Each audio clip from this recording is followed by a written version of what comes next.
Hey guys, tonight we're heading to medieval Jerusalem as Baldwin IV, the teenage Crusader king whose daily routine included leprosy, assassination-level politics, religious tension, heat stroke, and occasional wars against Saladin. So before you get comfortable, take a moment, like the video, and subscribe, but only if you genuinely enjoy what I do here. And let me know in the comments where you're tuning in from and what time it is for you. It's always fascinating to see who's joining us from around the world. Now, dim the lights, maybe turn on a fan for that soft background hum, and let's ease into tonight's journey together. You were born in Jerusalem in the year 1161, which is already a catastrophic opening move if your goal is to live peacefully past the age of 40. The Kingdom of Jerusalem is technically a Christian kingdom, but realistically it is a heavily armed anxiety attack sitting in the middle of the Crusades. Your father Amalek I rules a kingdom permanently balanced between holy war and complete collapse. Every border threatens invasion. Every noble family wants power. Every knight believes he is the main character of history. And every priest is absolutely certain God supports his specific political faction. Medieval politics was essentially modern social media arguments, except everyone had horses and access to swords. As a child, though, your life initially seems promising. You're intelligent, disciplined, and unusually mature for your age.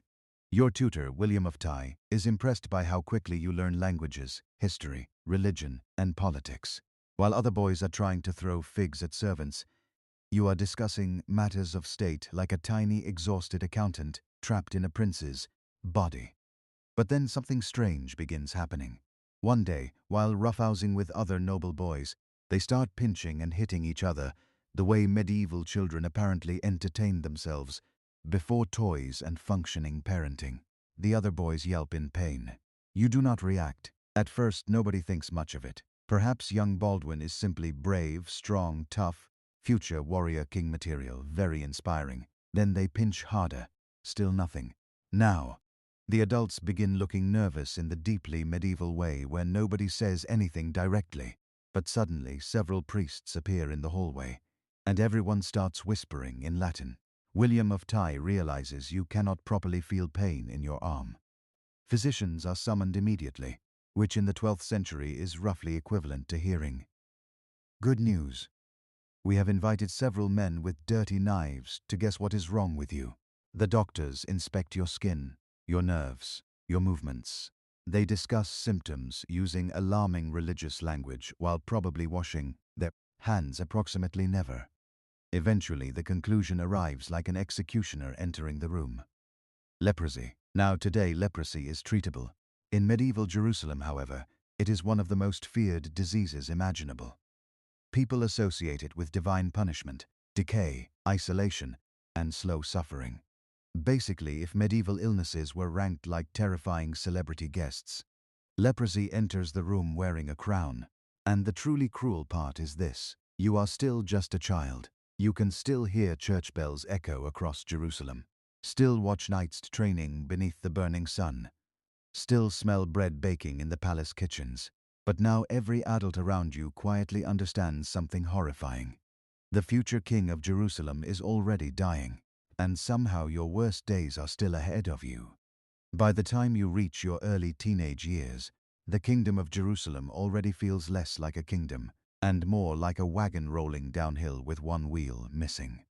Your father, Amalek I, spends most of his reign fighting wars, negotiating fragile alliances, and trying to stop ambitious nobles from tearing each other apart long enough to focus on the actual enemies outside the kingdom. Unfortunately, medieval nobles treated cooperation the same way cats treat bathing. Then your father dies. Just like that, at 13 years old, you become king of Jerusalem.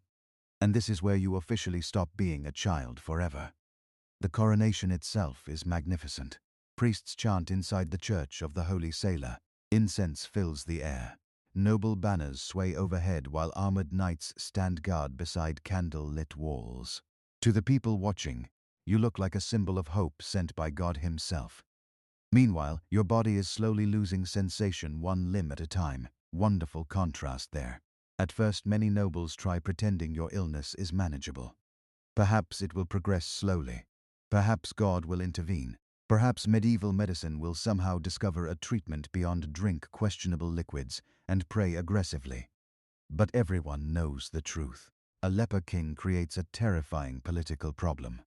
Because if you die young without a strong heir, the entire kingdom could collapse into civil war right when Saladin is rising to power nearby. And Saladin is not some random desert raider.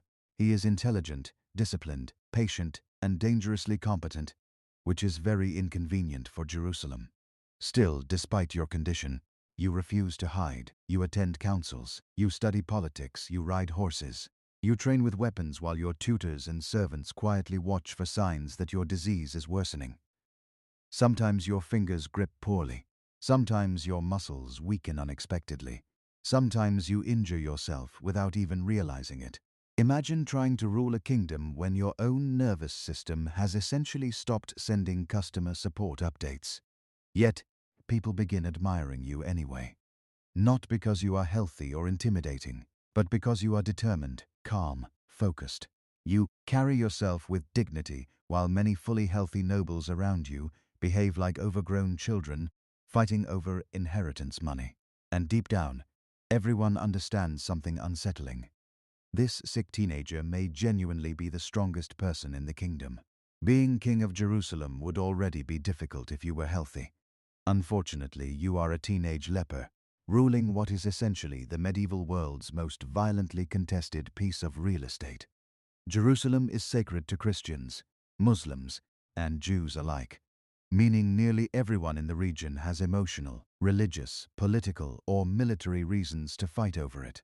Owning the city is less like governing a kingdom, and more like sitting on a golden chair placed directly above a volcano. To the north and south, Muslim powers circle constantly, raids erupt along borders, castles require endless repairs, roads remain dangerous. Pilgrims arrive from Europe expecting holy enlightenment and instead discover heatstroke, dysentery, and taxes. And inside your own court, things somehow become even more exhausting. The nobles of Jerusalem spend an impressive amount of time competing against one another. While the kingdom itself teeters on the edge of destruction, one faction supports this marriage alliance. Another wants different heirs. One lord insults another lord's honor. Someone storms out of a council meeting dramatically. Medieval politics often resembled a family dinner where everyone happened to own cavalry. As king, you are expected to manage all of this calmly. You hold court beneath heavy stone arches while servants wave away the heat with cloth fans. Petitioners complain about land disputes, stolen livestock, unpaid debts, and border attacks. Knights argue constantly about strategy despite many of them possessing the tactical awareness of aggressive furniture. Meanwhile, your illness quietly progresses. Some mornings your joints ache terribly. Other days, your hands feel strangely numb. You begin relying more heavily on attendants to help with armor and clothing. Not publicly, of course. A king must appear strong even when his body is slowly turning against him like a mutiny conducted by nerves. Yet, strangely, hardship sharpens you. You study diplomacy carefully. You learn which nobles are loyal and which smile too much. That second group is especially dangerous. In medieval courts, anyone smiling excessively was probably planning either betrayal or marriage negotiations, sometimes both. And then there is Saladin. Word spreads across the east about the brilliant Muslim leader uniting territories around Jerusalem. Unlike many rival rulers, Saladin is patient, disciplined, intelligent, and deeply respected by his men. This is terrible news because history occasionally creates men so capable that everyone around them begins sweating nervously. And you, a teenage king with leprosy, are expected to stop him. At first, your illness moves slowly enough that people can pretend everything is normal. You still ride horses through Jerusalem's dusty streets. You still attend councils beneath flickering torchlight. You still sit at long banquet tables while nobles loudly discuss military strategy as if shouting automatically improves ideas. But leprosy is patient. That is what makes it terrifying. It does not usually kill quickly like plague or battlefield wounds. Instead, it slowly dismantles your body piece by piece. like a cruel craftsman carefully taking apart a machine while you are still using it. The numbness spreads through your hands first. You begin dropping objects unexpectedly. Cups slip from your fingers. Sword grips feel strange. Sometimes servants notice bruises or cuts on your skin that you never even felt happen. One physician quietly warns that without pain, injuries become invisible enemies. Imagine trying to survive the medieval world while your body's alarm system simply stops working. An absolutely dreadful design flaw. Worse still, your face begins showing signs of the disease. In medieval society, appearance matters enormously for rulers. Kings are supposed to look strong, healthy, chosen by God, preferably while sitting dramatically on horses beneath giant banners. Unfortunately, your body has other plans. Some nobles start staring at you differently now. Not openly, of course. Nobody wants to insult the king directly. That tends to shorten life expectancy considerably. But you notice the hesitation, the whispers, the subtle discomfort whenever your illness becomes visible. And yet, you continue working. You attend military briefings despite exhaustion.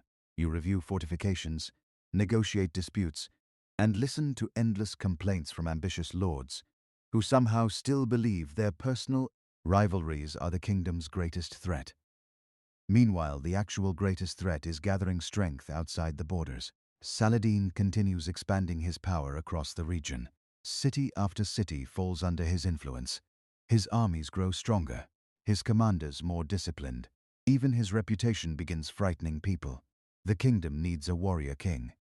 Instead, it has a teenager whose servants sometimes help him dress, because his fingers no longer cooperate properly. And this is the strange part. Rather than making you weaker mentally, the disease hardens you. You stop caring about luxury, stop wasting time trying to impress shallow courtiers. You understand something many healthy nobles never will. Life is short, fragile, and brutally unfair, which means there is no point pretending otherwise.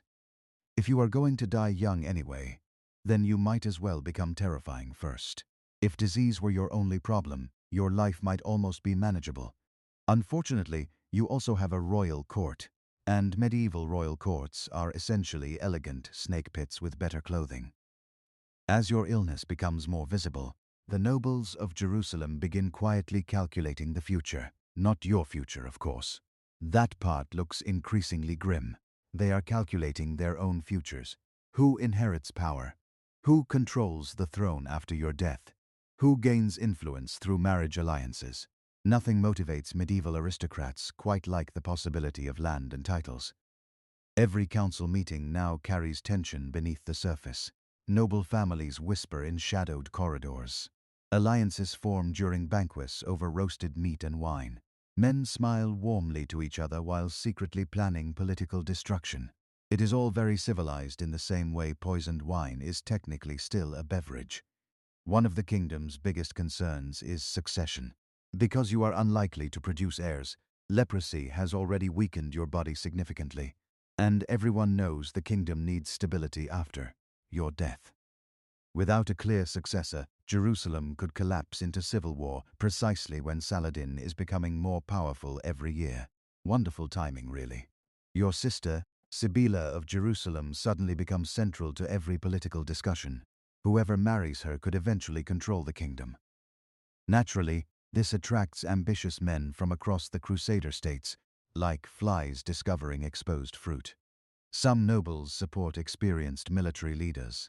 Others prefer weaker candidates they can manipulate easily. Medieval politics often worked on the principle of I would rather destroy the kingdom than let my rival gain influence. And somehow you must manage all this while your own health declines. During formal ceremonies, attendants sometimes help you mount horses discreetly. Your grip weakens further.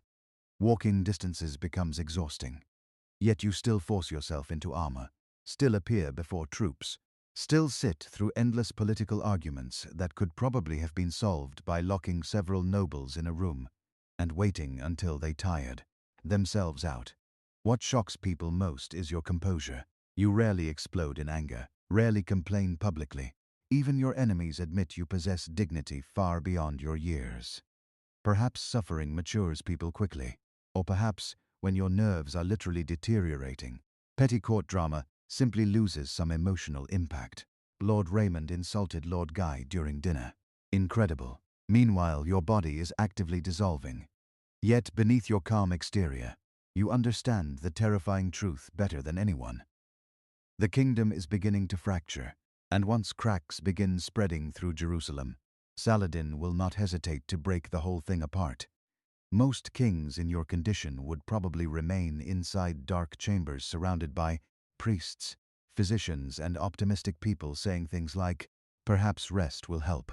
You do not have that luxury because the borders of Jerusalem are constantly under threat. And your nobles still expect their king to lead. So despite worsening leprosy, you continue riding with armies across the dry hills and burning plains of the Holy Land, which is impressive enough already. Riding a horse while healthy is difficult. Riding one, while parts of your body are gradually losing coordination, feels like history. Personally issuing you a challenge out of spite, the heat becomes unbearable during campaigns. Armor traps sunlight against your body like a portable oven. Dust clings to your skin. Sweat burns your eyes. Long marches leave soldiers exhausted before battles even begin. Medieval warfare was far less glorious than paintings suggest. Most of it involved dehydration, disease, terrible smells, and men arguing about supplies. And through all of this, your illness keeps advancing. Your eyesight weakens slowly. Some days, your vision blurs badly enough that distant figures become shapeless movements beneath banners. Your hands struggle with weapon grips. Servants increasingly help secure your armor before battles because fastening straps alone has become difficult. Naturally, none of this improves morale. Some knights begin quietly wondering whether a dying king can truly protect Jerusalem. Others fear God is punishing the kingdom through your illness. Medieval people loved interpreting every tragedy as divine messaging. Famine, God is angry. Earthquake, God is furious. Your goat fell into a river, also somehow God. But then something strange happens. The soldiers begin respecting you more because, unlike many nobles, you actually share their hardships. You ride beside them through brutal heat. You endure exhaustion without complaint. You continue appearing on campaign despite pain, weakness, and exhaustion that would break most people twice your age. And soldiers notice these things. One night later recalls seeing you riding silently beneath the desert sun.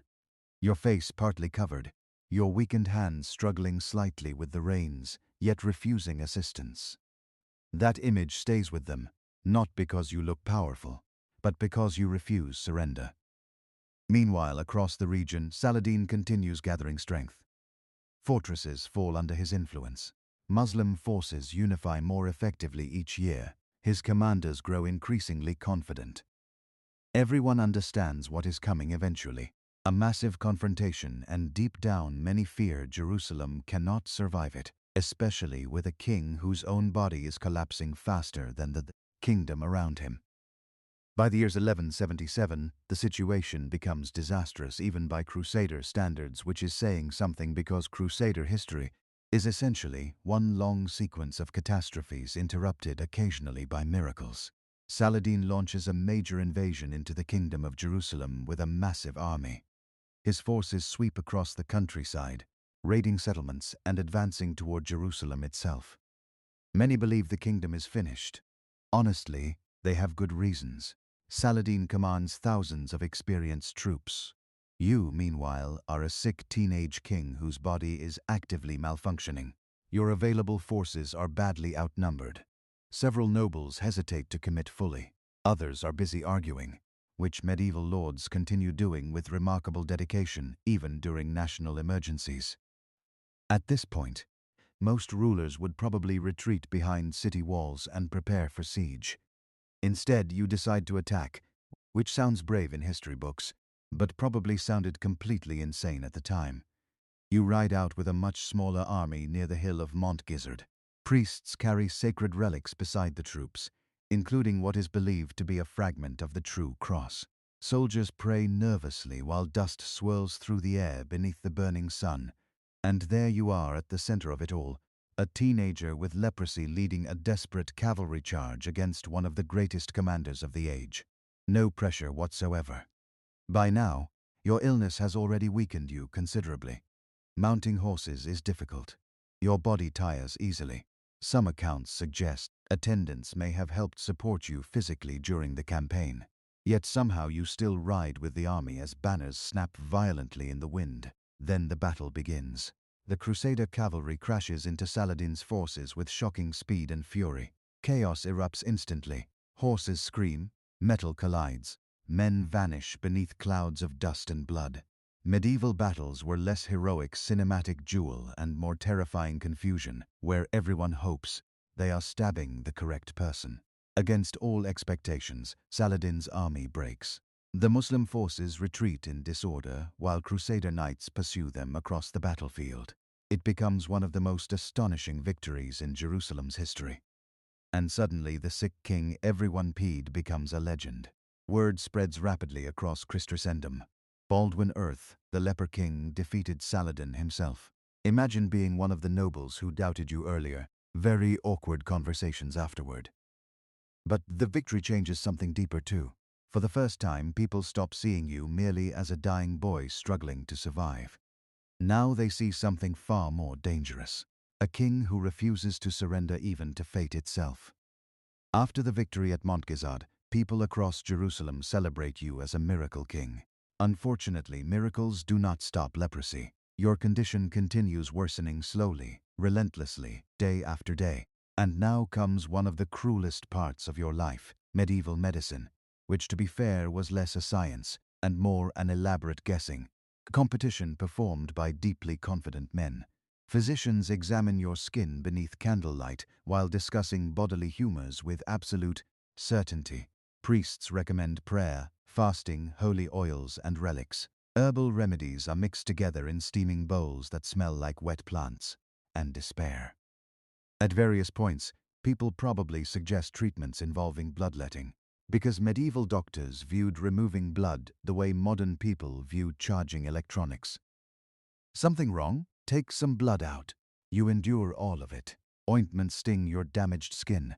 Bitter mixtures burn your throat. Heated instruments press against infected areas. The palace chambers where you receive treatment begin carrying a permanent smell of vinegar, herbs, oil, sweat, incense, and sickness.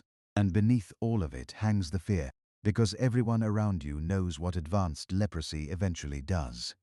Your hands weaken further. Your face changes gradually. Numbness spreads across your limbs. Some fingers begin curling awkwardly from nerve damage. At times you injure yourself without noticing until servants point out blood on your clothing. Imagine trying to rule a kingdom while your own body keeps sending surprise notifications, saying important system failure detected. Still, you continue appearing publicly whenever possible. That matters enormously. In medieval society, kingship depends heavily on image. A ruler must look strong, healthy, chosen by God. You meanwhile are slowly becoming the physical opposite of medieval ideals while still somehow commanding respect through sheer determination. And the strange thing is this: your suffering almost increases your authority. The people of Jerusalem watch you endure pain, weakness, exhaustion, and humiliation without retreating from duty. Many begin viewing you as something almost sacred, not because you are healthy or beautiful, but because you continue carrying the burden anyway. Meanwhile, the court remains vicious. Certain nobles quietly maneuver for influence around your sister Sibyl of Jerusalem and potential succession plans. Some men speak loyally to your face while privately preparing for the kingdom after your death. Medieval politics always becomes more aggressive whenever someone smells weakness. Rather like sharks, except sharks are generally more honest about their intentions. And outside Jerusalem's walls, Saladin rebuilds his strength patiently. Because one defeat does not discourage a man like Saladin. It simply teaches him to prepare more carefully next time. Victory at Montgisard buys Jerusalem time, but not peace. And in medieval politics, time simply gives people more opportunities to betray each other. As your illness worsens, the question of succession becomes impossible to ignore. Everyone understands you will likely die young. The real argument now is who controls the kingdom afterward. Unfortunately, nearly every important noble has a different answer. Some support Raymond III, an experienced and intelligent noble who believes stability matters more than ambition. Others gather behind Guy of Lucan, a French knight whose confidence greatly exceeds his competence. This is a dangerous medieval combination. History is filled with disasters caused by charismatic men who mistake self-belief for ability. Your sister Sibylla of Jerusalem marries Guy, instantly pushing him toward the center of royal power. Some nobles approve. Others react like someone just announced. The kingdom will now be managed by an enthusiastic goat. You personally begin doubting Guy fairly quickly. At first he appears respectable enough, handsome, ambitious, noble-born. The sort of man medieval artists would probably paint heroically while leaving out all the bad decisions. But when military pressure increases, cracks start appearing. Guy hesitates under stress. He struggles politically. He lacks the calm discipline needed for survival in Jerusalem. Worse still, he seems more concerned with appearing kingly than actually being effective. And you notice all of this while your own body continues deteriorating. By now, walking long distances exhausts you. Your eyesight weakens further. Riding becomes increasingly painful and difficult. Some days attendants practically lift you into the saddle before public appearances. Yet, despite your condition, you still manage state affairs more competently than many healthy nobles around you, which must have been deeply embarrassing for them. Tension inside the court becomes unbearable. Alliances shift constantly. Banquets feel colder. Conversations stop when certain people enter rooms. Smiles become political weapons. Every noble household quietly prepares for the possibility of your death and the chaos that may follow. And you know it. You understand better than anyone that the kingdom is standing on thin ice over deep water. Because outside Jerusalem, Saladin continues watching patiently. He sees the divisions. He hears reports about your illness. He understands that kingdoms rarely collapse from enemy attacks alone. Usually, they weaken themselves first. That realization terrifies you more than the disease itself because leprosy may destroy your body. But pride, ambition, and stupidity could destroy Jerusalem forever. While the nobles of Jerusalem continue arguing like wealthy relatives fighting over inheritance at a funeral, Saladin does something far more dangerous. He waits. That patience is what makes him terrifying. Many rulers of the medieval world are impulsive. They chase glory, launch reckless invasions, and gamble entire armies on pride. Saladin is different. He studies weaknesses carefully. He builds alliances. He strengthens cities, trains armies, and slowly unites Muslim territories beneath his leadership. Meanwhile, Jerusalem grows weaker from the inside.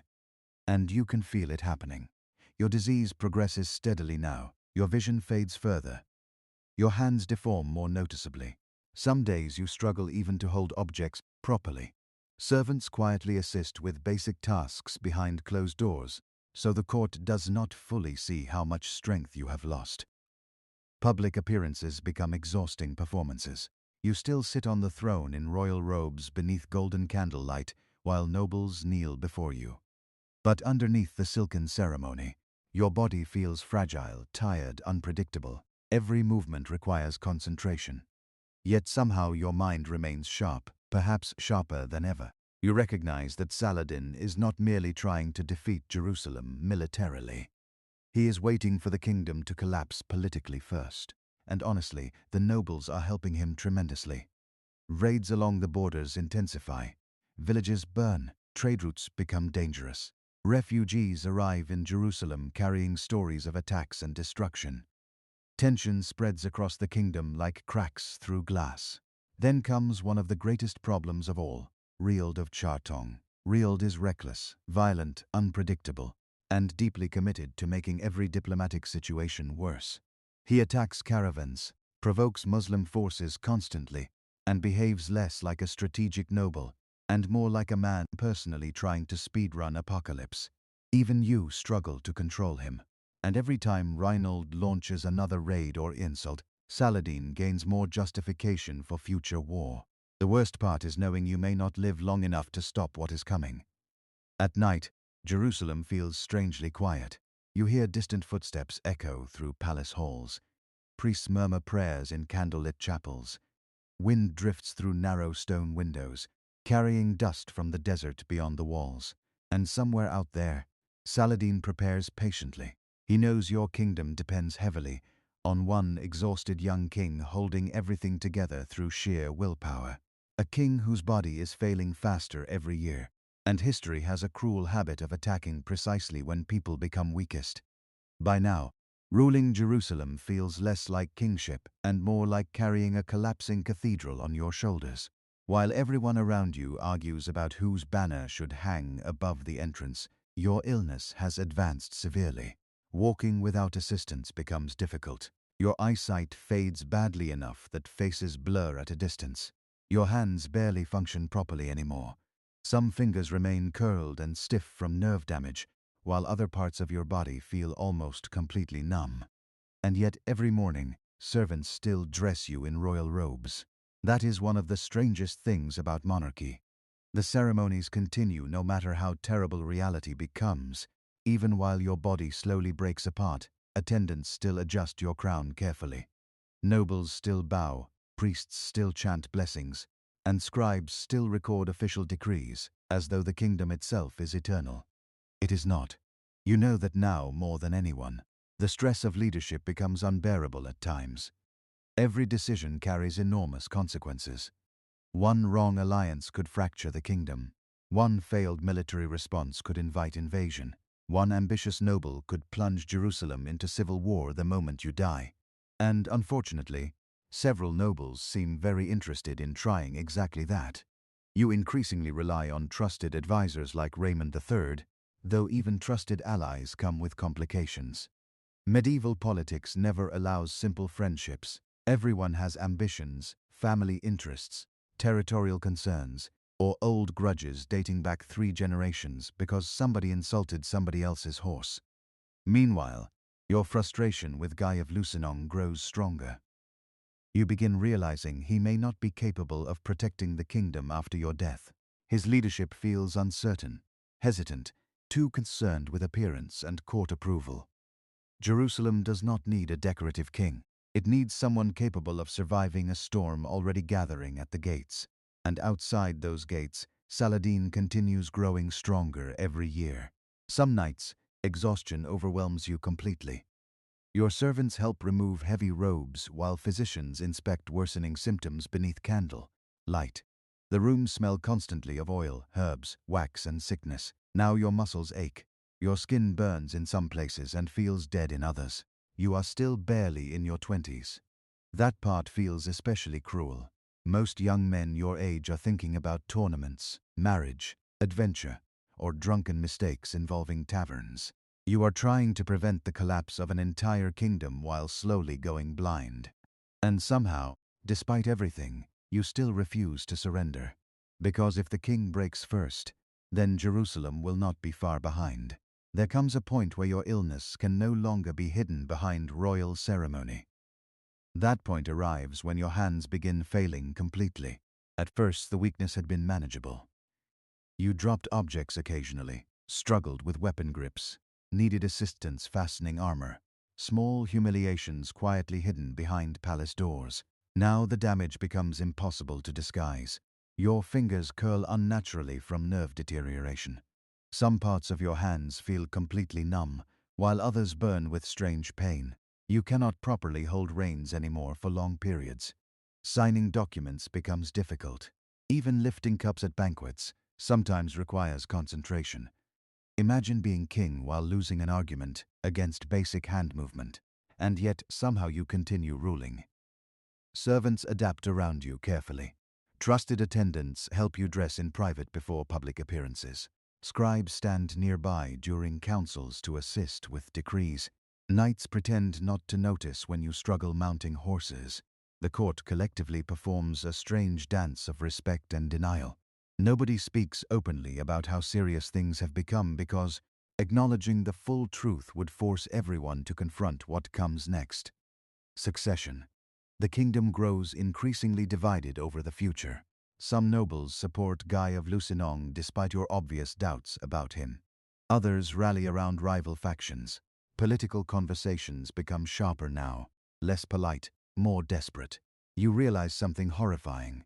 After your death, the nobles may tear Jerusalem apart faster than any invading army, and your body keeps weakening while all this unfolds. By now, traveling exhausts you severely. Your eyesight deteriorates further. Some accounts suggest you are sometimes carried on litters during campaigns, because riding long distances becomes too painful and dangerous. Still, you refuse complete isolation.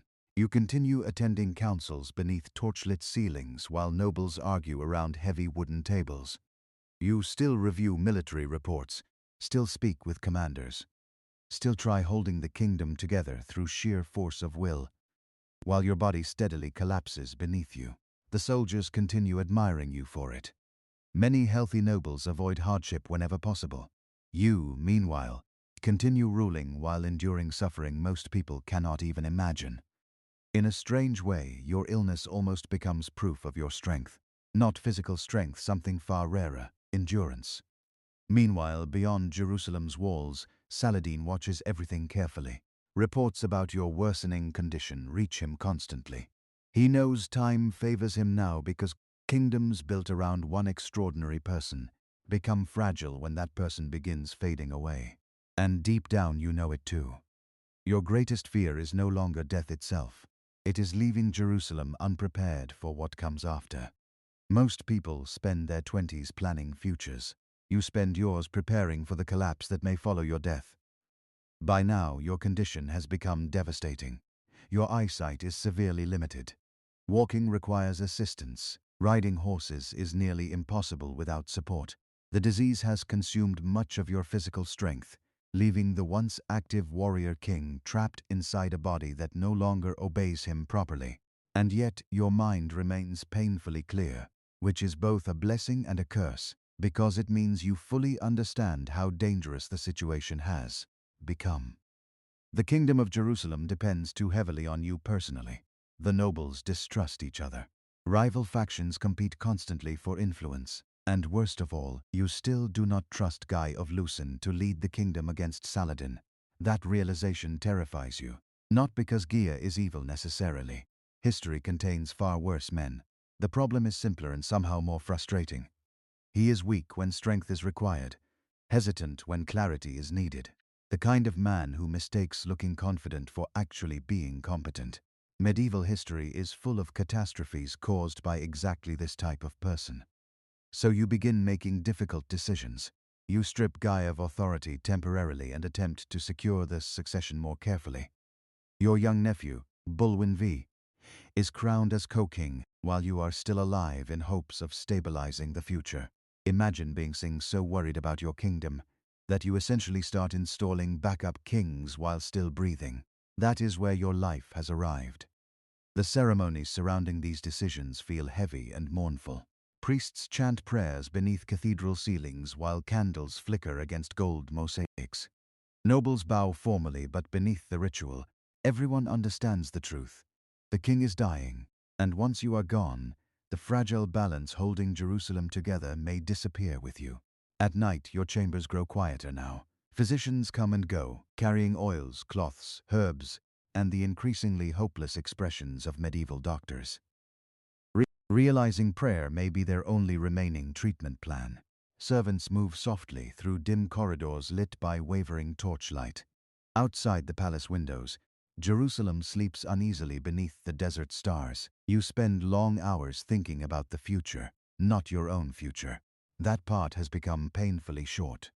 You think about the kingdom instead, about churches, markets, castles, pilgrims, soldiers, children playing in narrow streets, all the ordinary lives depending on decisions made inside these stone walls.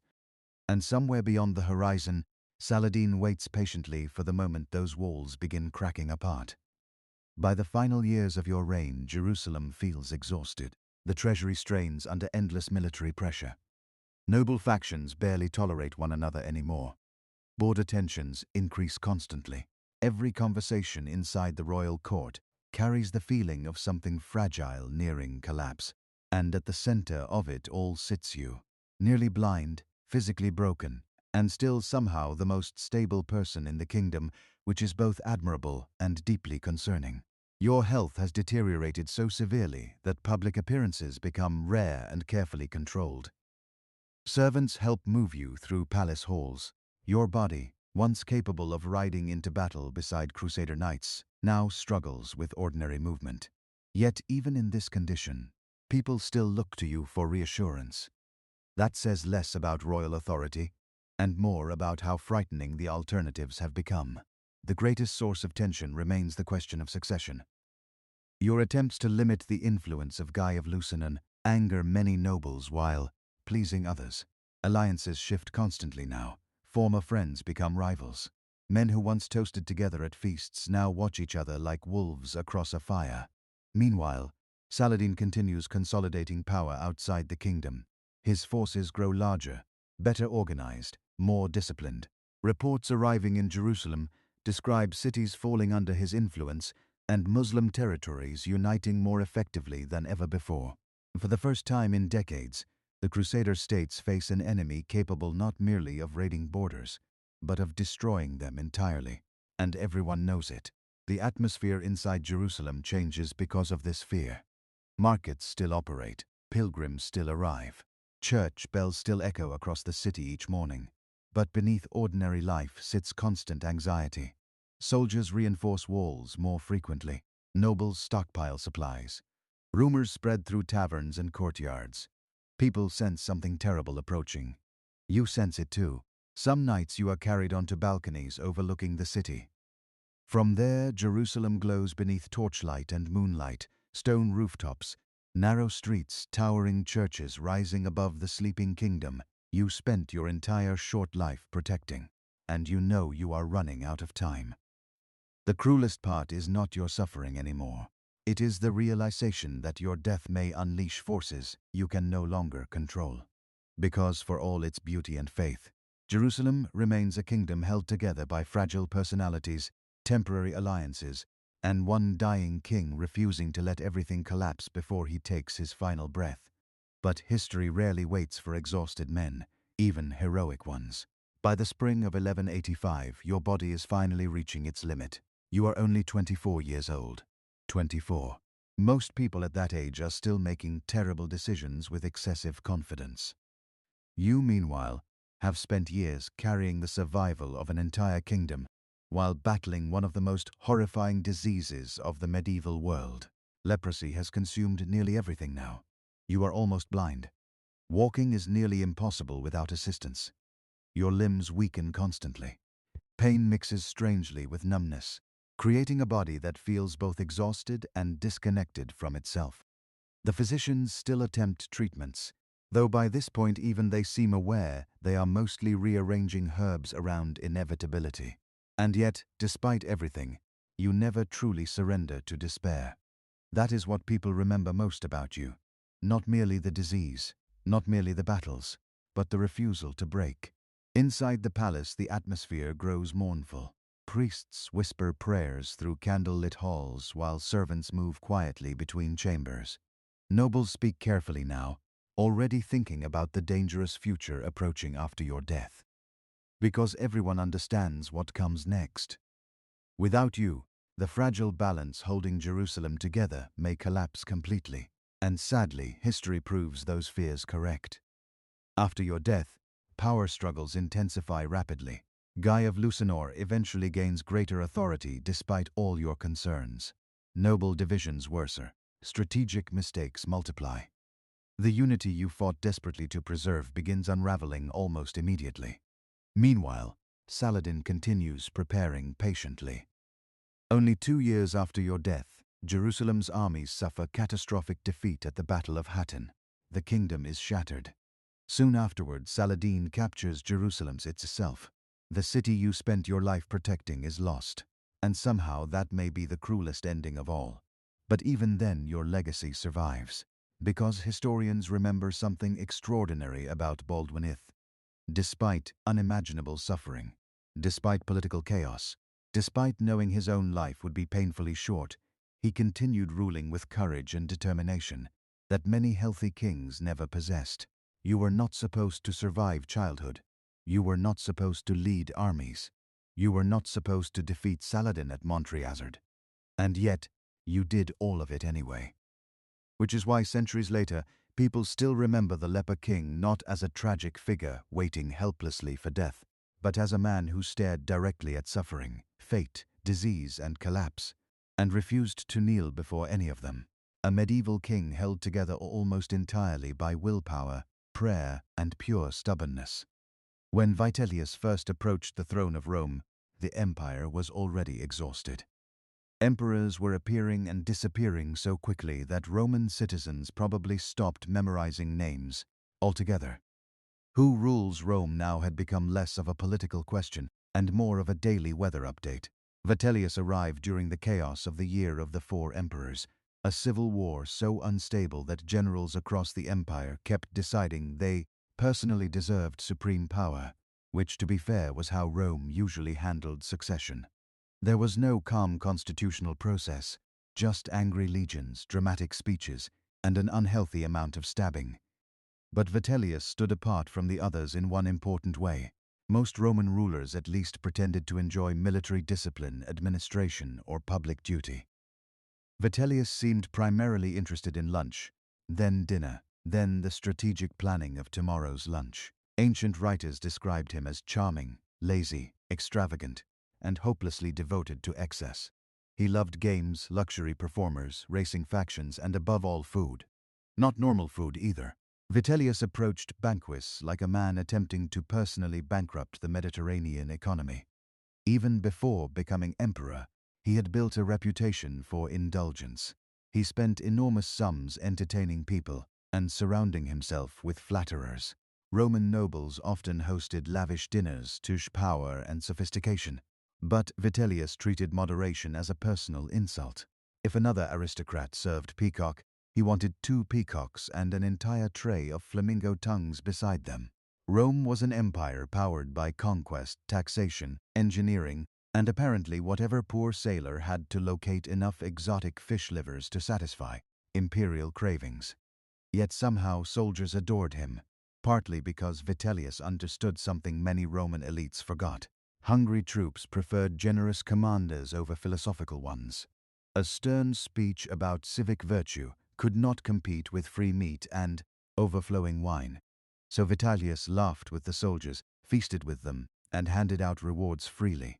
It was less disciplined imperial leadership, and more popular tavern owner accidentally inherits the Roman Empire. As civil war spread, his supporters proclaimed him emperor, and suddenly, Rome found itself ruled by a man who viewed the imperial treasury as a sort of magical dinner purse with infinite coins inside. Unfortunately for everyone involved, including Rome's tax collectors, it did not work that way. When Vitellius finally entered Rome as emperor, the city prepared itself for triumph. Citizens lined the streets. Senators forced smiles onto their exhausted faces, and priests performed sacred rituals, asking the gods for stability after months of civil war. What Rome received instead was the beginning of one of the most expensive eating careers in human history. Vitellius did not arrive quietly. His entrance resembled a military parade fused with a traveling circus and followed closely by the smell of roasted meat. Thousands of soldiers marched beside him while wagons carried luxury goods, entertainers, servants, and enough wine to tranquilize a medium-sized province. The emperor immediately began hosting banquets on a scale that shocked even wealthy Romans. This was not easy to accomplish. Rome was already a civilization where people occasionally served entire BS wearing tiny hats during dinner parties. Roman nobles treated restraint the way pirates treat maritime law. Technically real but mostly decorative. Vitellius escalated things dramatically. Ancient historians claimed he spent fortunes on single meals. One infamous dish supposedly combined ingredients gathered from across the empire: livers of rare fish, pheasant brains, flamingo tongues, and eel sperm. Even Roman readers at the time probably paused and asked, "I'm sorry, whose idea was this?" The meal was reportedly called the Shield of Minerva, because when faced with a horrifying mountain of seafood organs, naturally the solution is to give it a patriotic name. Entire kitchens worked day and night to satisfy the emperor's appetite. Ships arrived constantly carrying delicacies from distant provinces. If a fisherman in Egypt caught an unusual creature, There was a reasonable chance someone in Rome would eventually put sauce on it and carry it toward Vitellius with trembling hands. Meanwhile, ordinary Romans watched carefully. At first, many people enjoyed the spectacle. Free games were organized. Crowds received food distributions. Taverns stayed busy. Rome loved entertainment, and Vitellius governed like a man, permanently trying to keep a party alive after everyone else wanted to go home. But beneath the laughter, problems were growing. The treasury had already been weakened by civil war. Armies needed payment, roads needed repair. Grain still had to reach the capital. Yet enormous amounts of money vanished into banquets, celebrations, and rewards for loyal supporters. Vitellius behaved less like a cautious emperor, rebuilding a wounded empire, and more like a wealthy uncle who had accidentally gained access to the imperial credit card. Unfortunately, Rome did not have a bankruptcy office. It had assassins. For Vitellius, food was not simply pleasure. It was theater, performance, a declaration of power so excessive that every dinner became a kind of edible intimidation ritual. Roman emperors were expected to display wealth publicly. A modest ruler could appear weak, even vulnerable. But Vitellius pushed beyond luxury into something closer to competitive gluttony. He organized multiple banquets in a single day, sometimes moving from palace to palace like a determined predator hunting stuffed olives. According to ancient writers, he occasionally ate 4 massive meals daily: breakfast, lunch, dinner, and what historians politely described as another feast afterward, because apparently the concept of stopping had never fully introduced itself to him. Each gathering became more absurd than the last. Guests entered halls filled with silver plates, imported spices, fountains of wine, musicians, dancers, and servants sprinting through corridors, carrying trays heavy enough to qualify as siege equipment. Entire exotic animals appeared roasted and decorated with herbs. Fish from distant seas arrived packed in ice. Rare birds disappeared into sauces so complicated that half the cooks probably had no idea what they were making anymore. Some nobles admired the extravagance. Others attended because refusing an emperor's invitation was an excellent way to shorten your lifespan, dramatically. Meanwhile, senators quietly watched Rome's finances dissolve into gravy. The emperor's kitchens consumed staggering amounts of money. Vitellius reportedly bankrupted estates, emptied storehouses, and burdened local officials with endless demands for delicacies. Governors across the empire likely woke each morning praying not to receive another imperial request for slightly more unusual oysters. And yet Vitellius himself seemed almost cheerful through it all. He laughed loudly, gambled heavily, drank generously. Ancient historians describe him as approachable and humorous, especially compared to cruel emperors like Caligula or Nero. Vitellius was not abased with terror or philosophy. He simply behaved like a man who genuinely believed history's highest achievement was discovering new ways to combine meat with wine. But outside the banquet halls, Rome was deteriorating. Civil war had damaged trust across the empire. Rival generals still held armies. Grain supplies remained unstable, the streets filled with tension and rumors. While Vitellius sampled rare seafood somewhere inside the palace, political enemies gathered strength in the provinces. Most dangerously of all, another claimant to the throne had begun marching toward Rome. Vespasian was everything Vitellius was not: disciplined, practical, experienced, and backed by hardened Eastern legions. Rome now faced a terrifying possibility. Its emperor was feasting while a civil war approached the city gates. As Vitellius continued feasting through the summer, the mood inside Rome slowly began to change. The laughter around the banquets became thinner. The applause sounded more nervous. Senators smiled the way hostages smile in paintings because beyond the palace walls, the empire was sliding toward another civil war. News spread that Eastern legions had declared support for Vespasian, a hardened commander fighting in Judea. Unlike Vitellius, Vespasian had built his reputation through discipline, military success, and practical leadership.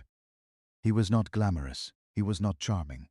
But exhausted Romans were beginning to miss the comforting idea of an emperor who occasionally thought about matters other than source selection. Vitellius, however, refused to behave like a frightened ruler. He continued hosting games, spectacles, and enormous banquets while trying to project confidence. To his supporters, this made him seem fearless. To everyone else, it resembled a man ignoring smoke while casually pouring olive oil near the fire. The streets of Rome grew tense. Fights broke out between rival political factions. Soldiers loyal to Vitellius roamed the city aggressively, extorting civilians and bullying senators. Markets became unstable. Rumors spread daily. Some claimed Vespasian's forces were unstoppable. Others whispered that Vitellius planned even larger celebrations to boost morale, which was a very elegant Roman way of saying, "The emperor is stress-eating publicly." Meanwhile, the imperial court became increasingly chaotic. Vitellius surrounded himself with flatterers, gamblers, entertainers, and opportunists eager to profit. While the treasury still had coins left inside it, honest advisors struggled to reach him. Anyone suggesting moderation probably disappeared beneath a mountain of peacock feathers before finishing the sentence. Ancient historians were ruthless in describing this period. They portrayed the emperor as lazy, indulgent, and hopelessly disconnected from reality. Some accounts were certainly exaggerated. Roman writers loved dramatic moral lessons almost as much as Romans loved wine. But even allowing for bias, the situation looked catastrophic. Then came the real panic. Vespasian's supporters began advancing toward Italy itself. Suddenly, Rome realized its emperor might actually have to lead during a military crisis. This was deeply unfortunate because Vitellius had spent most of his reign preparing for battle the same way a sleepy house cat prepares for taxes. As enemy forces approached, desperate meetings filled the palace. Some urged negotiation, others demanded resistance. Vitellius hesitated constantly, changing decisions, avoiding responsibility, and clinging to comfort while events spiraled beyond control. And somewhere in the middle of all this political collapse, the imperial kitchens were apparently still operating at full speed. Because if civilization is crumbling, one must at least crumble with seasoned pheasant. By the time Vitellius finally understood the seriousness of the crisis, events were already racing beyond his control. The armies loyal to Vespasian were advancing steadily toward Italy, crushing resistance and gathering momentum with every victory. Rome now faced a familiar problem: another civil war. The empire had become trapped in a brutal cycle where generals with loyal armies kept deciding they should be emperor, which unfortunately was often a very convincing argument when supported by 40,000 armed men. Vitellius attempted to respond, but leadership did not come naturally to him. Feasting came naturally. Public spectacle came naturally. Ordering another tray of imported shellfish while the treasury screamed softly in the distance came very naturally. Military strategy, however, was less comfortable terrain. Still, preparations for war began. Barricades appeared in parts of Rome. Loyal soldiers gathered around the emperor. Weapons were distributed to civilians and gladiators alike. Yes, gladiators. Because when your government is collapsing, clearly the solution is to hand swords to professional arena fighters already accustomed to solving problems through dramatic violence. The city descended into fear. Markets closed early. Wealthy families hid valuables or fled entirely. Rumors spread faster than official announcements. Some citizens supported Vitellius. Others secretly hoped Vespasian would arrive quickly and restore order before Rome tore itself apart completely. Inside the palace, Vitellius wavered constantly. At one point, he reportedly considered abdication. Negotiations were discussed. Supporters begged him to fight on. Others encouraged surrender. Ancient historians, signs of confusion, emotional speeches, and panicked advisors rushing through corridors while the emperor drifted between despair and denial. And yet, even during this chaos, the banquets did not fully stop. This detail horrified Roman writers for generations. To them, Vitellius symbolized a ruler consumed by appetite, while the empire bled around him.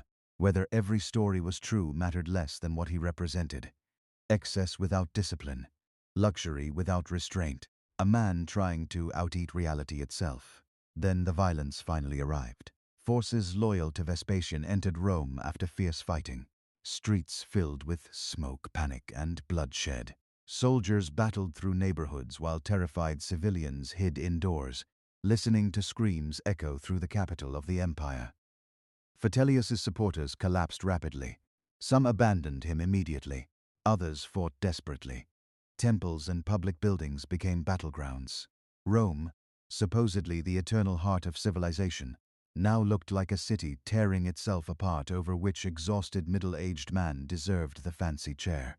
As defeat became unavoidable, Vitellius tried to hide. Unfortunately, hiding is difficult when you are one of the most recognizable men in the Roman world and have spent months eating like a victorious harvest festival given human form. As Rome burned with civil war around him, Vitellius finally abandoned the illusion that he could still control events. The armies of Vespasian had broken into the city. His supporters were collapsing. The streets echoed with fighting screams, and the unmistakable sound of Roman political transition, heavily armed men kicking doors open. For a brief moment, Vitellius considered escaping entirely. Ancient historians claimed he attempted to flee the palace disguised in ordinary clothing accompanied by only a few servants. Imagine the former emperor of Rome sneaking through corridors while trying not to be recognized by people who had spent months watching him host banquets large enough to alter regional food supplies. It did not go well. At first he wandered through nearly abandoned sections of the imperial palace in confusion and fear. Many servants had already fled. Others hid silently. The vast halls that once overflowed with musicians, dancers, perfumes, and silver platters now stood eerily empty. Rome's great feast had ended. Only smoke remained. Then Vitellius made one of history's saddest imperial decisions. He hid beneath the staircase. According to Roman writers, the emperor concealed himself in the palace porter's lodge, trembling beside a dog tied near the entrance. It was a humiliating image, and historians loved repeating it because Romans deeply enjoyed moral symbolism. Yesterday's emperor had dined beneath golden ceilings. Today he crouched under stairs, hoping nobody noticed him. The contrast practically wrote itself, but hiding could only delay the inevitable. Soldiers loyal to Vespasian eventually discovered him. Ancient accounts describe Vitellius being dragged from his hiding place, half-dressed and terrified. Crowds gathered quickly. Some mocked him, others watched silently. A few may even have pied him. Rome had seen cruel emperors before, but Vitellius inspired something stranger. Frustration mixed with disbelief. How had the ruler of the empire allowed himself to become this? The soldiers tied his hands and dragged him through the streets toward the forum. Insults rained down from the crowd. People shouted about his gluttony, his weakness, his wastefulness. The same city that once applauded his games and feasts now treated him like a public embarrassment. Roman politics had always been brutally theatrical. Victorious generals marched enemies through the streets in chains. Failed emperors were humiliated publicly to prove that fortune could vanish overnight. One year you were dining on flamingo tongues from silver plates. The next strangers throw garbage at you while discussing your poor management skills. And Vitellius still had one final horror waiting for him. The final moments of Vitellius were as ugly and chaotic as his reign itself. Dragged through the streets by soldiers loyal to Vespasian, the former emperor stumbled through a Rome that no longer feared him. Crowds gathered along the roads to watch the spectacle. Some screamed insults. Others laughed openly. A few threw filth at him as he passed. Roman crowds could be wonderfully loyal right until the exact second they were not. Ancient historians claimed Vitellius was forced into the forum while nearly naked, his clothes torn and his face bruised. A rope had reportedly been tied around his neck, and soldiers kept jerking him forward whenever he slowed. The humiliation was deliberate. Rome wanted to see the mighty reduced to helplessness. It reassured everyone that no emperor, no matter how powerful, stood above fate, especially emperors who spent the treasury trying to discover new ways to cook seafood. As Vitellius was dragged along, soldiers mocked his appearance and appetite. Some accounts say they forced him to look at the destruction caused by the civil war before continuing toward the Geonian stairs, a grim execution site near the Roman Forum where disgraced criminals and political enemies often met terrible ends. The place had a dreadful reputation. Bodies left there served as public warnings. Rome did not simply remove defeated rulers. It displayed them like cautionary tales with sandals. Vitellius reportedly begged for mercy at points during the march. Ancient writers who already disliked him described him as cowardly and broken. Some historians may have exaggerated these scenes to make him appear weaker. But the fear itself was certainly real.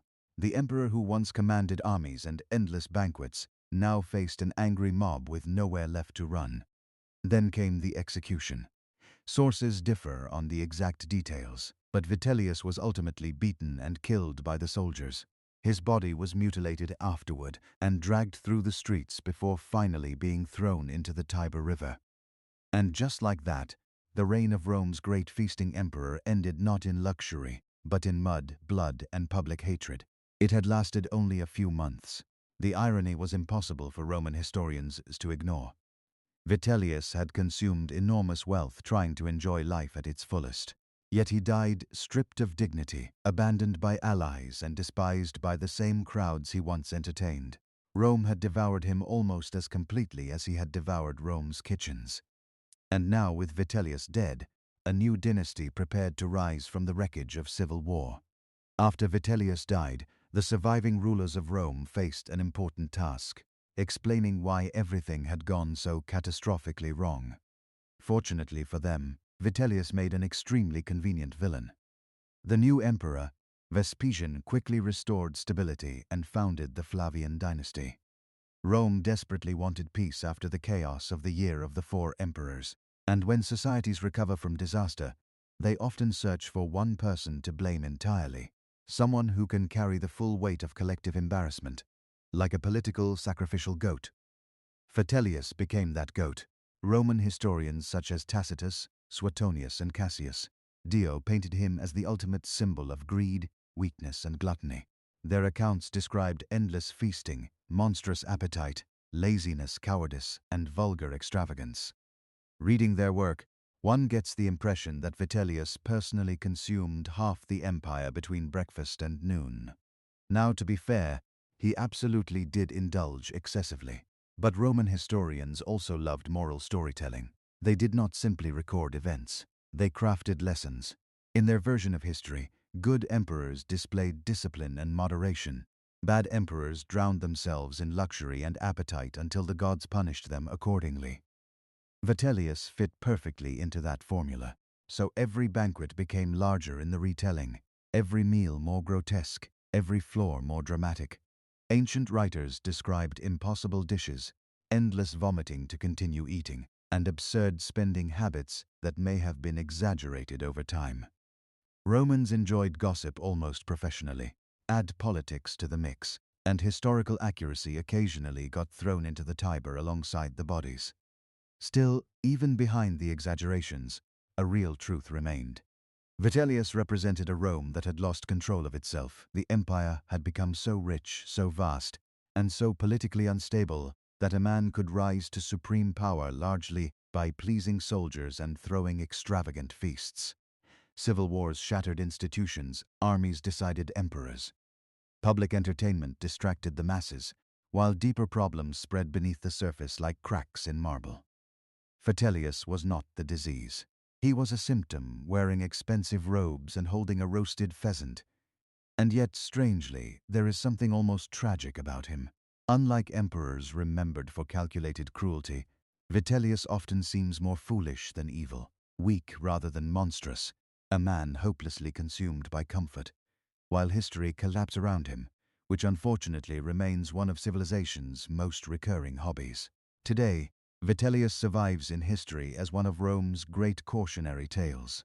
Not because he conquered vast territories or passed brilliant reforms. Not because he reshaped the empire or inspired generations, but because he ate endlessly. To later Romans, Vitellius became the perfect example of imperial excess, a ruler consumed by appetite while the empire spiraled into violence around him. His reign lasted less than a year. Yet historians remembered him for centuries because he symbolized something deeply Roman, the fear that luxury could destroy power from within. Rome admired wealth, but it also distrusted it. A strong Roman leader was supposed to appear disciplined, restrained, hardened by duty. Even emperors who secretly indulged themselves usually pretended otherwise. Vitellius did not pretend very much at all. He openly embraced pleasure, spectacle, and extravagant living with the enthusiasm of a man who believed moderation was invented by unhappy people. And in calmer times, perhaps he might have survived longer. That is the strange part. Vitellius ruled during one of the worst political crises in Roman history. Civil war had shattered trust across the empire. Armies fought each other openly. Emperors rose and fell within months. The treasury was exhausted. Provinces were unstable. Rome needed discipline, strategy, and careful leadership. Instead, it got banquets featuring flamingo tongues. Historians would spend generations mocking him for that contrast. Yet, despite everything, Vitellius remains oddly human compared to some Roman rulers. He was not remembered as a terrifying madman like Caligula, nor as a calculating tyrant like Domitian. He often appears less like a monster and more like a deeply flawed man completely overwhelmed by power, comfort, and circumstance. A man who mistook temporary pleasure for stability. His downfall also revealed the brutal truth of Roman politics. The empire did not reward kindness, humor, or generosity for long. It rewarded control, military loyalty, fear, administrative competence. An emperor could host magnificent games and feed thousands of people. But if rival legions marched on Rome, none of those banquets truly mattered. In the end, Vitellius discovered the same lesson many rulers learned too late. Power is never permanent. One day you recline beneath golden ceilings, while servants carry silver trays toward your couch. Musicians play softly. Wine spills into crystal cups. The richest foods in the known world arrive before you in endless waves. And the next day, Rome drags you through the streets and throws your body into the river. The empire had feasted too, and it was always hungry for more. When people think of King Arthur, they usually imagine glittering armor, noble knights, giant castles, and long speeches about honor delivered by men with remarkably clean teeth for the Middle Ages. The Britain that may have inspired the Arthur legend looked absolutely nothing like that. This was not a land of polished stone castles and organized kingdoms. It was a collapsing frontier at the edge of a dying world. Roman roads cracked apart beneath weeds. Towns emptied slowly. Old baths stood abandoned like the skeletons of a vanished civilization. And across the countryside, frightened communities waited nervously for the next raid because Rome was leaving. For nearly 4 centuries, the Roman Empire had ruled Britain. Roman soldiers guarded the frontiers. Roman engineers built roads, forts, villas, and cities. Trade connected Britain to Europe, North Africa, and beyond. Even distant provincial towns could still feel connected to the machinery of the empire. Then, during the early 5th century, the Roman world began tearing itself apart. Barbarian invasions, civil wars, economic collapse, and political chaos forced Rome to withdraw its legions from Britain. The empire basically looked at the island and said, "Best of luck with all that," before sprinting away to deal with several other disasters simultaneously. And suddenly Britain stood alone. Without Roman protection, the island fractured into dozens of competing territories ruled by local warlords and Romano-British nobles. Some still tried to preserve Roman traditions. Others adapted quickly to the harsher new reality. Law and order weakened. Trade collapsed in many regions. Entire towns shrank or disappeared entirely. Meanwhile, enemies circled from every direction. Picts raided from the north. Irish raiders struck western coasts. And across the North Sea came growing waves of Saxon settlers and warriors who slowly carved out territories for themselves. These migrations and invasions transformed Britain permanently. Villages burned. Alliances shifted constantly. One season's ally could easily become next season's corpse in a muddy ditch. This was the world where the Arthur legend may have begun. Not a shining kingdom, but a desperate age of survival. Historians believe that if a real Arthur existed, he likely was not a king at all. He may have been a Romano-British military leader fighting against Saxon expansion sometime during the late 5th or early 6th century. Perhaps a successful warlord whose victories became exaggerated over generations until history and myth fused together completely. And honestly, that transformation makes perfect sense. When people live through chaos, they create heroes, especially when the real world offers very few. The biggest problem with proving whether King Arthur was real is painfully simple. Almost nobody wrote anything down, and the few people who did were living through such chaos that accurate record-keeping was probably not their highest priority. It is difficult to preserve neat historical archives when your village might be raided next Thursday by angry men carrying axes.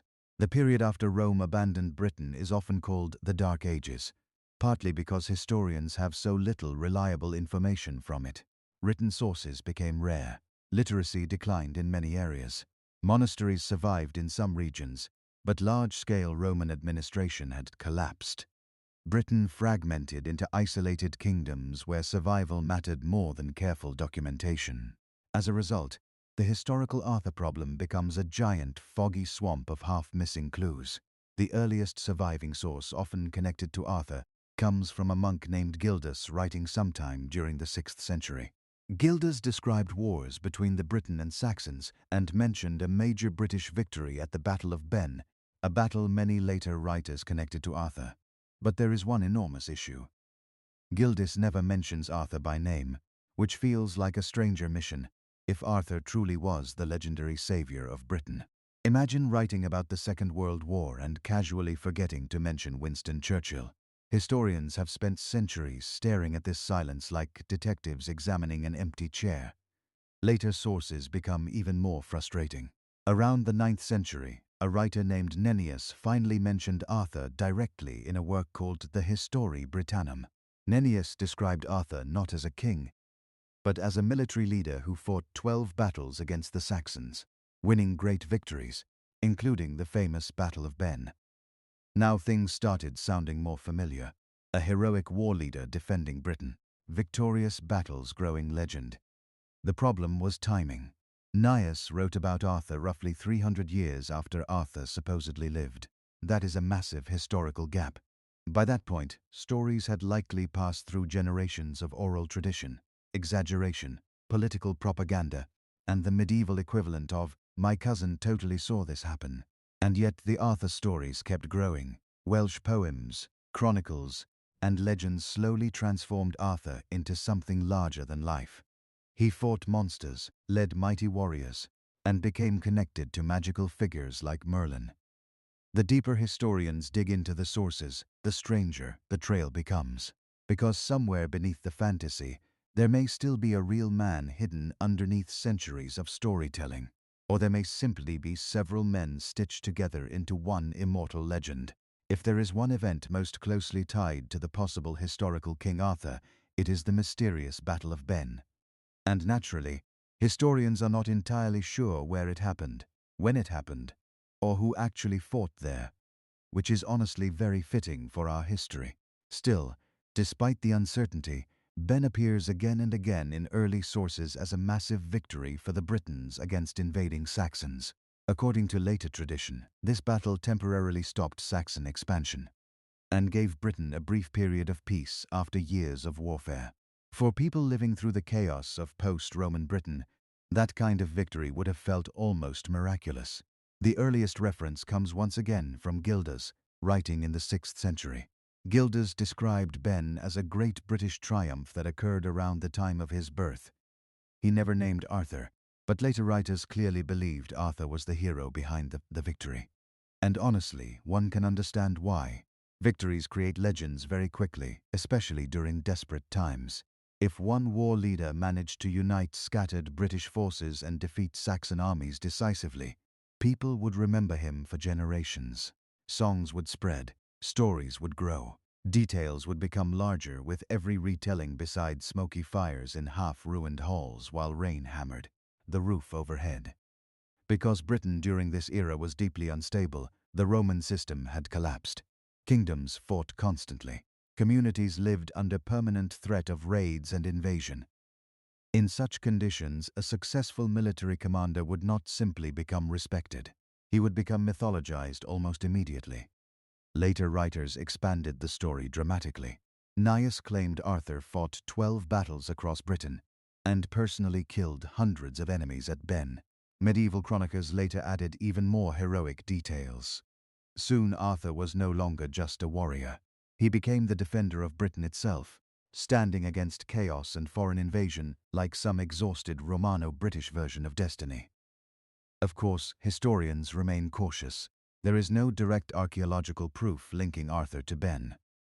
Some scholars believe the battle was real, but the leader later called Arthur may have had a completely different name. Others think several war leaders were combined over time into one legendary figure. A few even argue Arthur was entirely fictional from the beginning. But the strange thing is this. The legend had to come from somewhere. People do not usually invent enormous national heroes completely out of thin air, especially during violent periods where survival dominates daily life. Something happened in Britain after Rome fell. Someone led armies. Someone won victories important enough to echo for centuries. The real Arthur, if he existed, may simply be buried beneath the legend bearing his name. By the time medieval writers truly embraced the legend of King Arthur, the story had evolved far beyond a possible Romano-British war leader fighting Saxons in muddy hills. Now Arthur had a kingdom, a glorious court, legendary knights, a magical sword, and eventually a wizard who apparently decided that the best use of supernatural power was managing medieval British politics, which already sounds exhausting enough without magic involved. This transformation accelerated during the 12th century, thanks largely to a writer named Geoffrey of Monmouth. Geoffrey wrote the Historia Britannica, the history of the kings of Britain, and it completely reshaped Arthur forever. The book was wildly influential. It was also probably about as historically reliable as a tavern story told by a man named One-Eyed Gareth after 6 cups of ale. Geoffrey presented Arthur as a mighty king who ruled Britain, defeated enemies across Europe, and established a magnificent royal court. He introduced famous elements that became central to Arthurian legend, including characters like Merlin. Suddenly, the rough post-Roman warlord of earlier traditions transformed into a grand medieval monarch. And medieval Europe absolutely loved it. This was the age of knights, castles, courtly romance, and Christian kingship. Geoffrey Arthur perfectly matched what medieval audiences wanted. A noble ruler surrounded by heroic warriors defending civilization against chaos. The fact that the real 5th century Britain contained very few giant stone castles and considerably more mud did not slow the legend down at all. Soon other writers expanded the myth even further. French poets introduced the Round Table, noble chivalry, and romantic quests. The story of Camelot emerged as Arthur's ideal court, a place of justice, honor, and legendary fellowship. Knights such as Lancelot Gain and Galahad became heroes in their own right. And then came the Holy Grail. At this point, the legend had fully escaped history and entered mythology completely. Arthurian stories became a giant medieval shared universe involving betrayal, forbidden love, Christian symbolism, magical objects, tragic destiny, and an alarming number of emotionally complicated knights. Yet, despite all the fantasy, traces of the older Britain still remained hidden underneath. The wars, the collapsing kingdoms, the desperate need for unity. Camelot may never have existed physically, but psychologically it represented something very real. A dream of order in a violent world, especially for people who rarely experienced either. For centuries, historians and archaeologists have searched for evidence of King Arthur across Britain. And Britain, in response, has mostly offered mysterious ruins, confusing clues, and an endless supply of hills locals insist are definitely connected to Arthur. Somehow there is perhaps no historical figure more aggressively attached to random locations than Arthur. Ancient forts, ruined castles, strange stones, caves, lakes, and lonely hillsides across Britain have all been linked to him at one point or another. If a pile of old rocks survives longer than 2 centuries in Britain, there is a reasonable chance someone eventually points at it and says, Arthur slept there.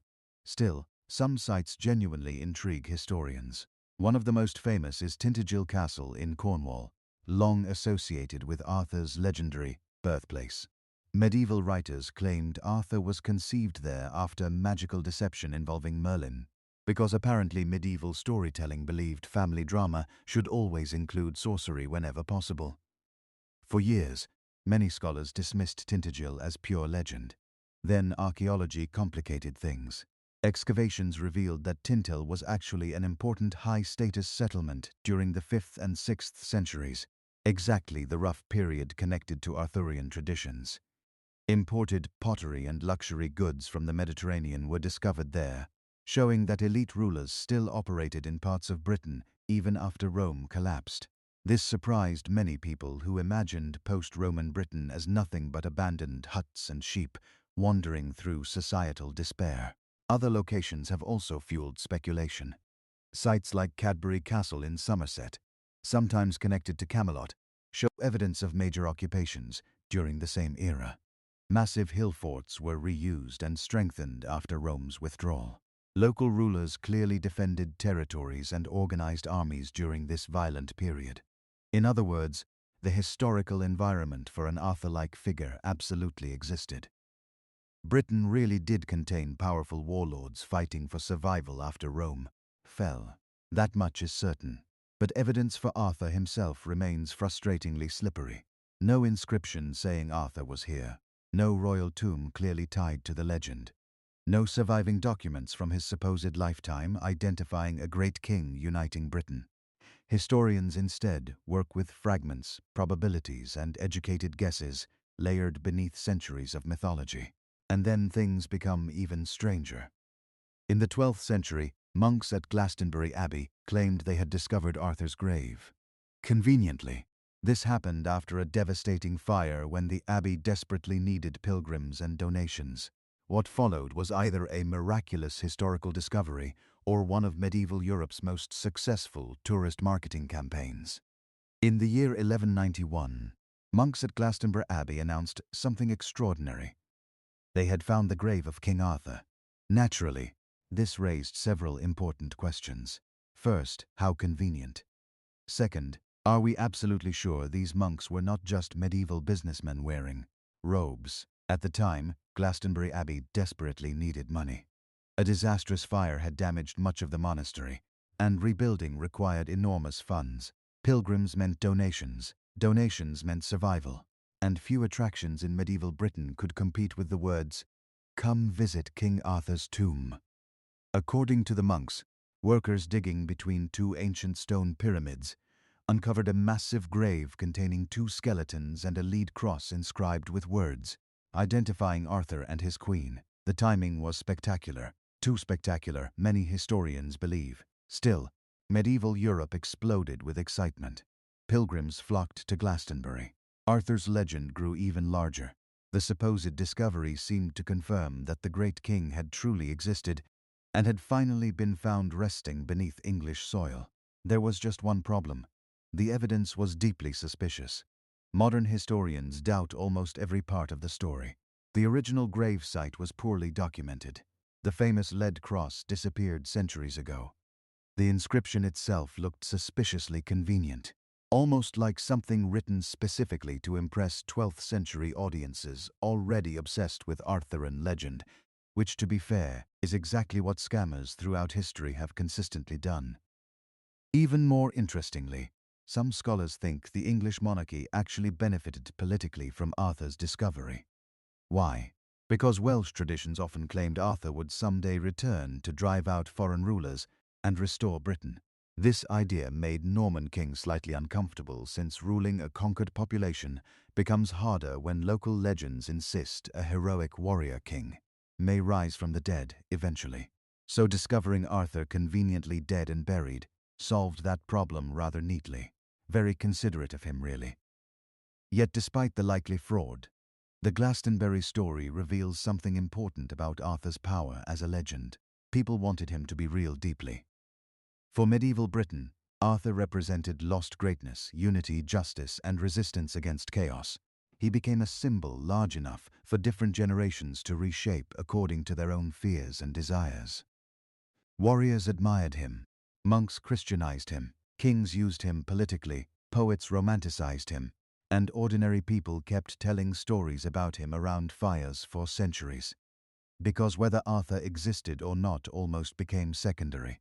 The legend itself had become real, more real in some ways than the broken historical fragments that originally inspired it.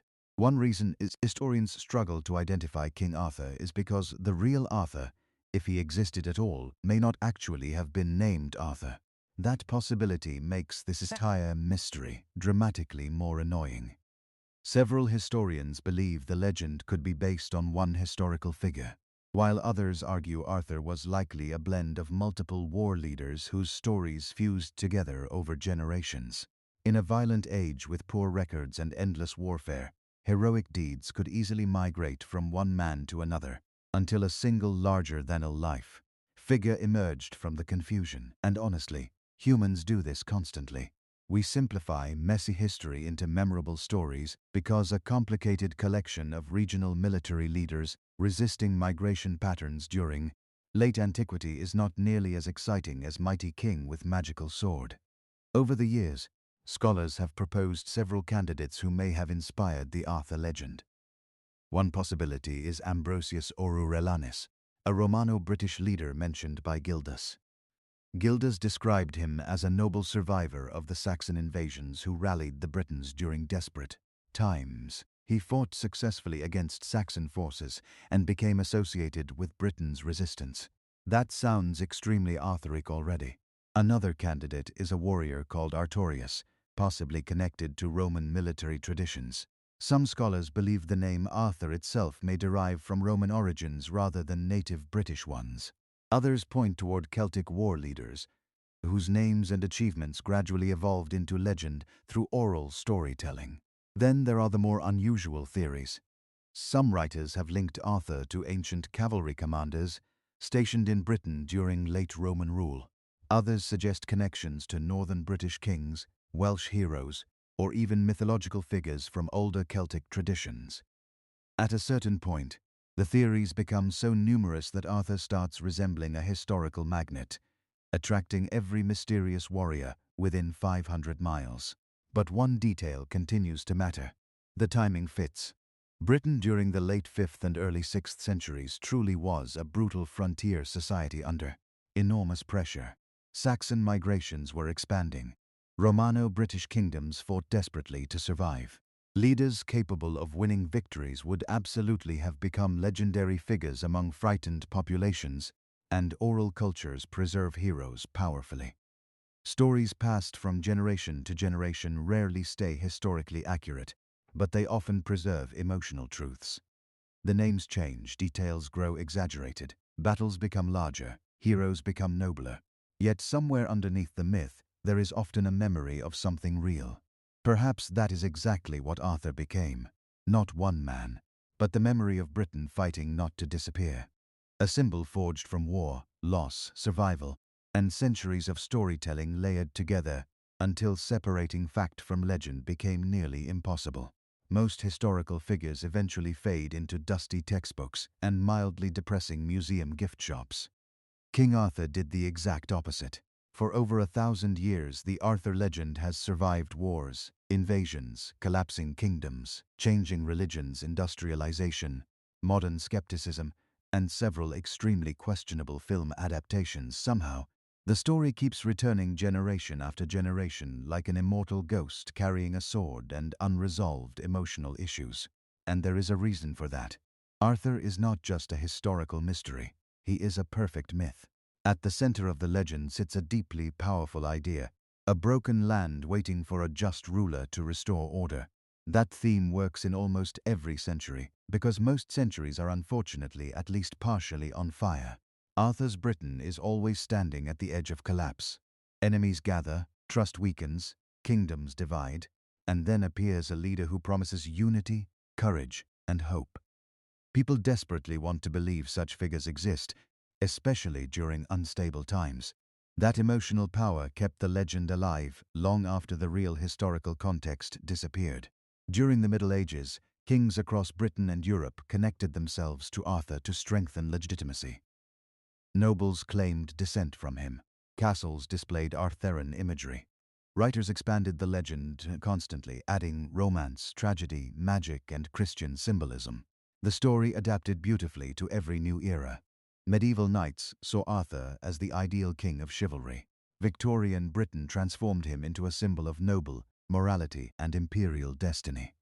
Modern audiences often treat him as a tragic hero, doomed by betrayal and human weakness. Even the famous sword Excalibur carries symbolic weight far beyond simple fantasy. It represents rightful leadership, destiny, and the dangerous burden of power. Meanwhile, figures like Merlin, Lancelot, and Guinevere embody temptation, loyalty, wisdom, ambition, and betrayal in endlessly reusable forms. That flexibility makes Arthur almost impossible to kill culturally, because every generation rebuilds Camelot differently. And perhaps the most important part of the legend is its ending.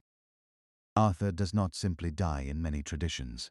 He is carried away to the island of Avalon, wounded but not gone forever. One day, according to legend, he may return when Britain needs him most. That idea mattered enormously during difficult periods of history. The once and future king, not buried completely, not forgotten, merely waiting. Whether Arthur was real almost becomes irrelevant beside the emotional force of that promise. Because legends survive when they express something people need to hear. And for centuries, people have desperately needed to believe that somewhere beyond the fog, a better age might still return. So, was King Arthur a real person? The honest answer is both frustrating and strangely beautiful. Probably. But not the Arthur most people imagine. There was almost certainly no shining king ruling a united Britain from a perfect stone Camelot, surrounded by armored knights in polished plate armor. Much of that imagery came centuries later, created by medieval writers projecting their own world backward onto the ruins of post-Roman Britain. The real Britain of Arthur's era was harsher, smaller, and far more desperate. Yet that does not mean the legend was invented from nothing. Somewhere in the chaos after Rome abandoned Britain, real war leaders fought to defend their territories against Saxon expansion. Real battles were fought, real kingdoms collapsed. Real people watched their world changing violently around them.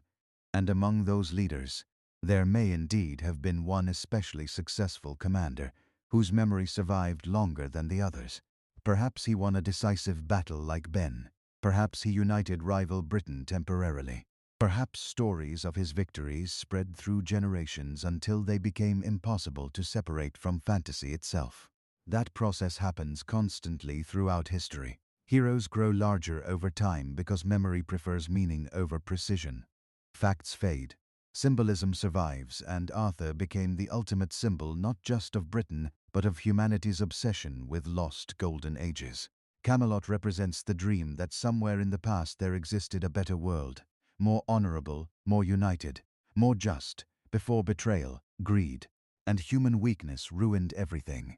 That theme appears again and again across civilizations, because people consistently look backward imagining that history once made more sense than it actually did. Spoiler, it usually did not. Even Arthur's tragic downfall gives the legend power. His kingdom collapses from internal betrayal, forbidden love, ambition, and division rather than simple foreign conquest. The message feels timeless because societies throughout history tend to destroy themselves with remarkable efficiency, long before outsiders finish the job. And perhaps that is why Arthur continues to fascinate historians. Not because we can fully prove him, but because he stands directly on the border between history and myth, where real human suffering slowly transforms into legend. Behind the magical swords and heroic quests lies a genuine memory of a broken Britain, struggling to survive after the fall of Rome. A dark age searching desperately for heroes. Maybe Arthur was one man, maybe he was several, or maybe he became something even more powerful than history ever intended. A story people refuse to let die. And sometimes that is the closest thing to immortality history can offer. When people imagine Viking raids, they usually picture screaming warriors crashing onto beaches with axes raised high, ready to burn monasteries and dramatically ruin somebody's Tuesday morning. What they rarely picture is food preparation. But before any Viking longship left Scandinavia, somebody had to think carefully about supplies. Raids could last weeks or even months. Ships crossed cold seas, traveled unfamiliar rivers, and carried crews packed tightly together with very little room for luxury. A hungry Viking was a dangerous problem, especially when trapped on a wooden boat surrounded by other equally hungry Vikings holding sharp objects. So food mattered enormously. The warriors of the Viking Age needed meals that were durable, portable, and capable of surviving miserable weather conditions. Somewhere between Norway and deep personal regret near the English coast, fresh food spoiled quickly aboard ships. There was no refrigeration, no neat storage systems, and definitely no cheerful sailor asking whether anyone wanted oat milk in their coffee. Viking raiders relied heavily on preserved foods that could survive damp air, rough travel, and long periods without cooking. One of the most important staples was dried fish, particularly stockfish, usually cod dried hard by the cold northern air. This stuff lasted for months and became so tough that eating it sometimes resembled a negotiation with lumber. Vikings often softened it with water or butter before chewing, though desperate sailors probably just attacked it directly out of spite. Salted meat was equally important. Beef, pork, lamb, or goat could be heavily salted or smoked to survive long journeys. The flavor was intense, the texture occasionally alarming, but it provided vital protein during raids. Viking ships smelled constantly of salt water, wet wool, sweat, tar, smoke, and preserved meat. Romantic movies rarely include this detail for some mysterious reason. Alongside meat came hearty foods like barley bread and flatbread. These breads were dense, dry, and designed to last rather than impress anyone culinary. Nobody aboard a Viking longship expected soft pastries. Survival food had one primary job: prevent you from collapsing while rowing through freezing rain toward an armed enemy settlement. Nuts also traveled well. Hazelnuts and walnuts provided quick energy and could survive long voyages without spoiling. Dried berries, apples, and wild herbs occasionally supplemented meals when available. Honey sometimes sweetened food or drink, though luxury ingredients were limited during active raids. And then, of course, there was ale, because if you are rowing across stormy seas toward violent combat, slightly fermented courage probably felt medically necessary. By the time the long ships pushed away from shore, the Vikings carried not just weapons and ambition, but an entire floating pantry of survival food designed for one brutal purpose: keeping warriors alive long enough to become legends. Life aboard a Viking longship was deeply uncomfortable even before anyone started shooting arrows at you. The ships were fast, flexible, and brilliantly designed for raiding coastlines and rivers. They were not designed for comfort. Vikings slept cramped together beneath wool cloaks soaked constantly by sea spray and rain, while surrounded by damp wood, snoring warriors, and the powerful aroma of preserved fish slowly fermenting inside storage barrels. And through all of this, food remained painfully simple. One of the most common staples on Viking raids was hard bread made from barley or rye. This bread was intentionally dry and dense because moisture meant mold, and mold meant starvation several weeks later while floating somewhere off the English coast, wondering if raiding monasteries had perhaps been an overly ambitious career choice. The bread often resembled thick, flat cakes rather than soft loaves. Some were baked extremely hard to survive long voyages. Modern people would probably describe them as historically interesting, right before quietly searching for butter and dental assistance. Still, the bread mattered enormously. Grain formed the foundation of many Viking diets, especially for ordinary warriors who could not afford constant meat. Barley was particularly important across Scandinavia because it survived harsh northern climates better than many other crops. Viking farms depended heavily on it, and raiding crews carried large supplies whenever possible. Sometimes these breads were eaten plain. Other times they were dipped into broths or softened with water, ale, or animal fat. A warm pot of stew aboard ship could transform miserable weather into slightly less miserable weather, which in Viking standards practically counted as luxury hospitality. Porridge also played a major role. Simple grain porridges made from barley or oats were easy to prepare and filling enough to keep rowers functioning during exhausting journeys. Archaeological finds suggest Vikings used iron cauldrons for cooking aboard ships or during camps on land. Meals were communal, practical, and designed entirely around survival rather than elegance. Nobody aboard a long ship was discussing plating presentation. The physical demands of raiding made calories essential. Rowing for hours through rough northern seas burned enormous energy. Add cold weather, heavy equipment, and occasional combat, and Viking warriors needed constant fuel simply to keep functioning. And yet, food shortages remained common.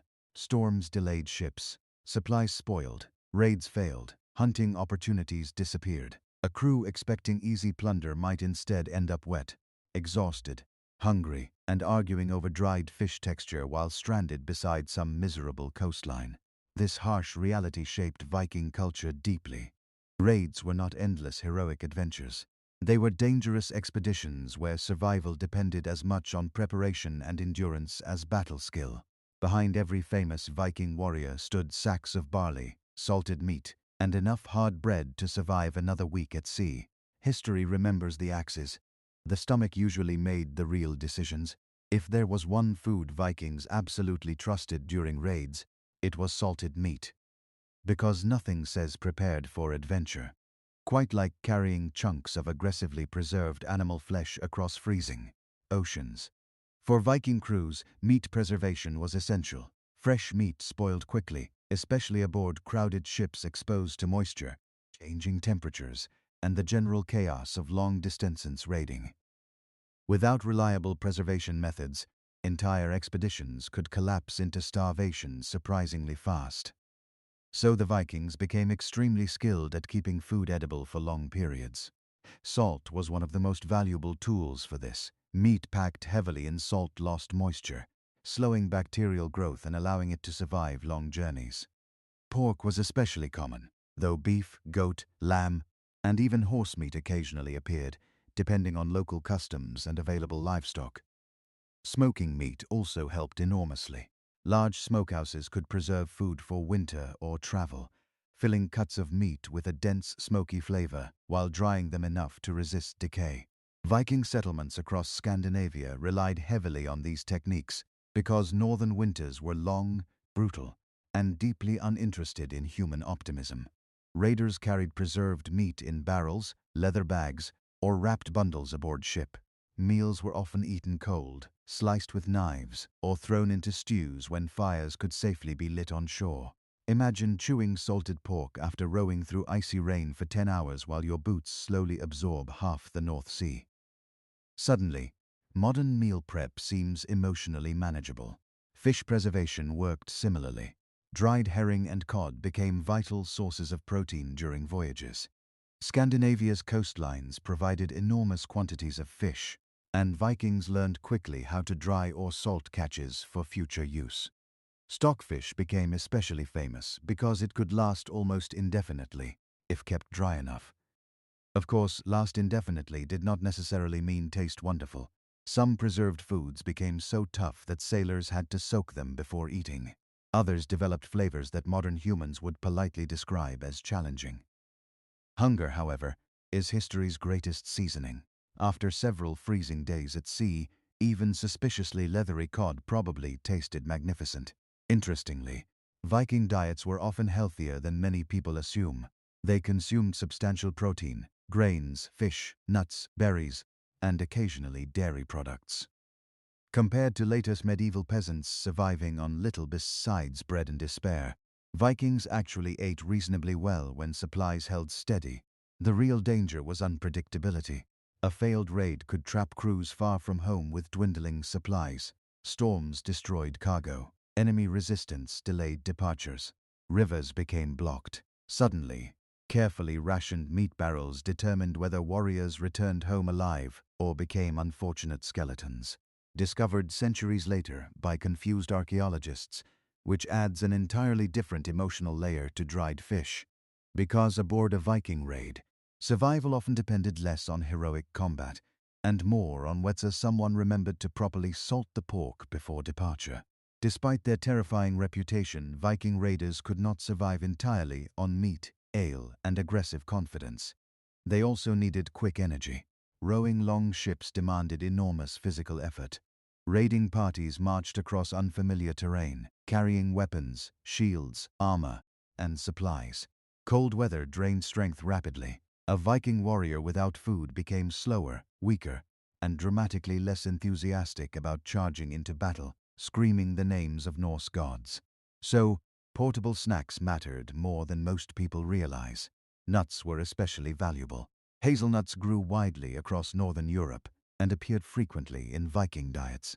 Archaeologists have found large quantities of nutshells at Viking settlements, showing they were eaten regularly, both at home and during travel.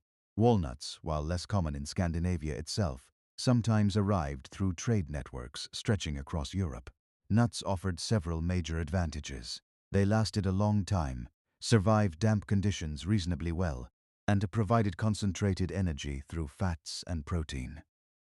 In other words, they were the Viking equivalent of carrying emergency fuel in your pocket, except with fewer marketing slogans and considerably more mud involved. Dried berries also played an important role. Wild berries such as bilberries, lingonberries, and cloudberries could be gathered seasonally and preserved for later use.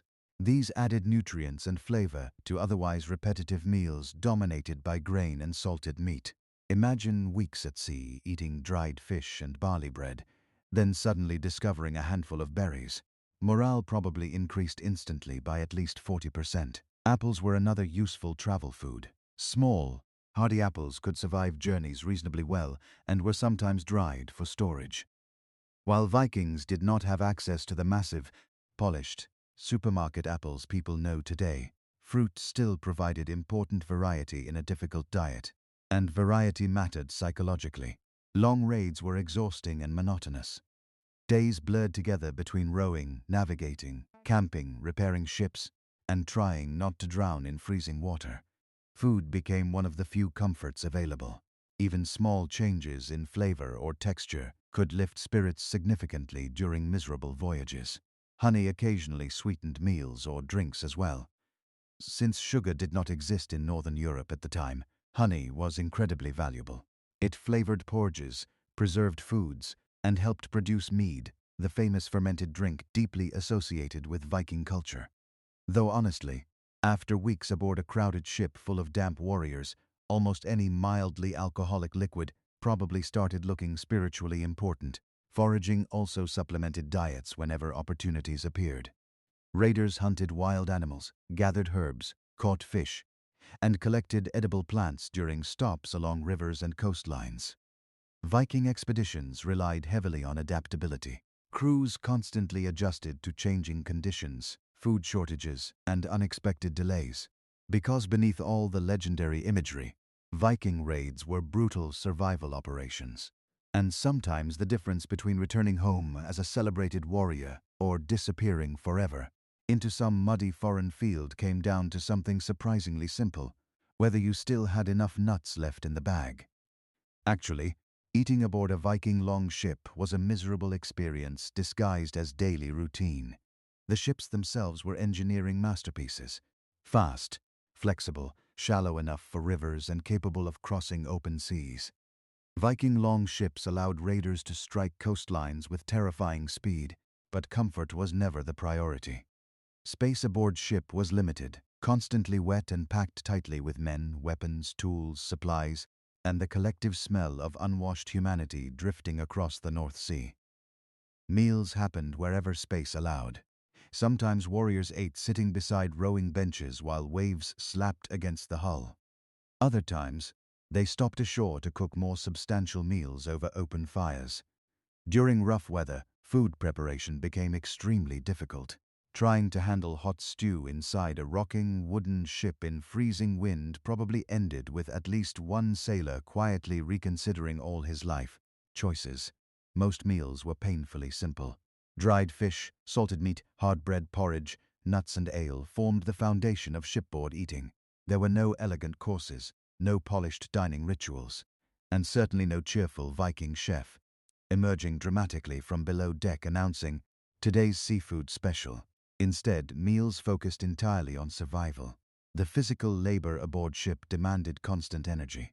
Rowers worked for hours at a time through cold rain and rough seas. Sleep came poorly. Clothing stayed damp. Muscles ached constantly. Even simple tasks became exhausting under northern weather conditions that seemed personally offended by human existence. Warm food therefore became incredibly important whenever possible.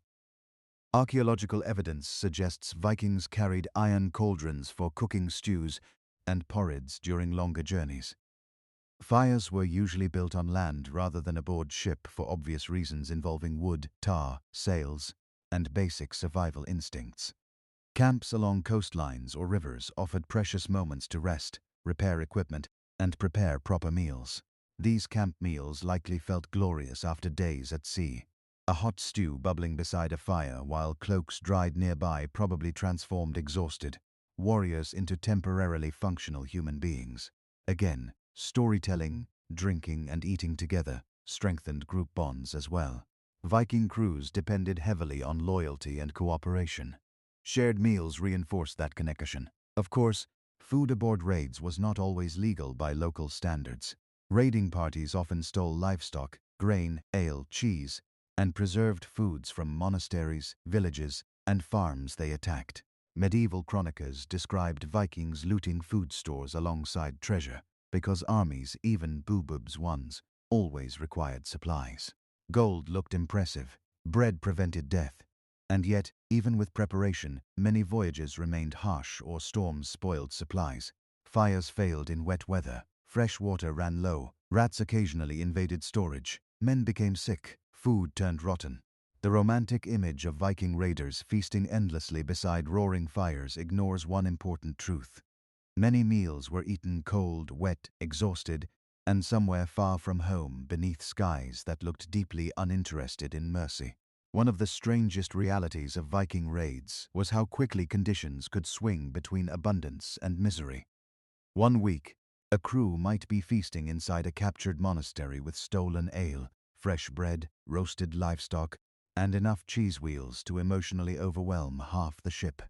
The next week, the same men could be gnawing dried fish in freezing rain while arguing over whether mold technically counted as seasoning. Viking expeditions lived constantly on this edge. Raiding was unpredictable by nature. Crews depended heavily on timing, weather, navigation, and luck. A successful attack brought food, wealth, and supplies. A failed raid could leave warriors stranded far from home with dwindling provisions, and several extremely angry locals suddenly motivated to defend their chickens. Because despite popular imagination, Vikings did not sail endlessly with infinite food reserves. Long ships had limited storage capacity. Supplies had to be balanced carefully between food, weapons, trade goods, loot, and crew space. Every extra barrel added weight. Every journey risked spoilage, and northern seas had a remarkable ability to destroy planning with terrifying efficiency.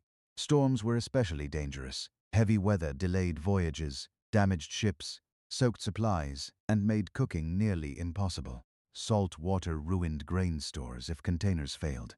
Fires could not always be lit during constant rain.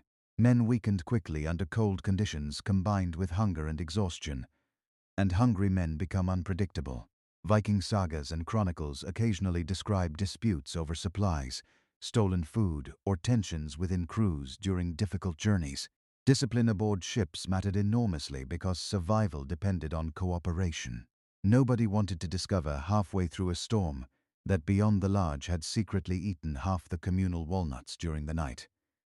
Although, statistically speaking, Beyond the Large absolutely did. Successful raids temporarily solved many food problems.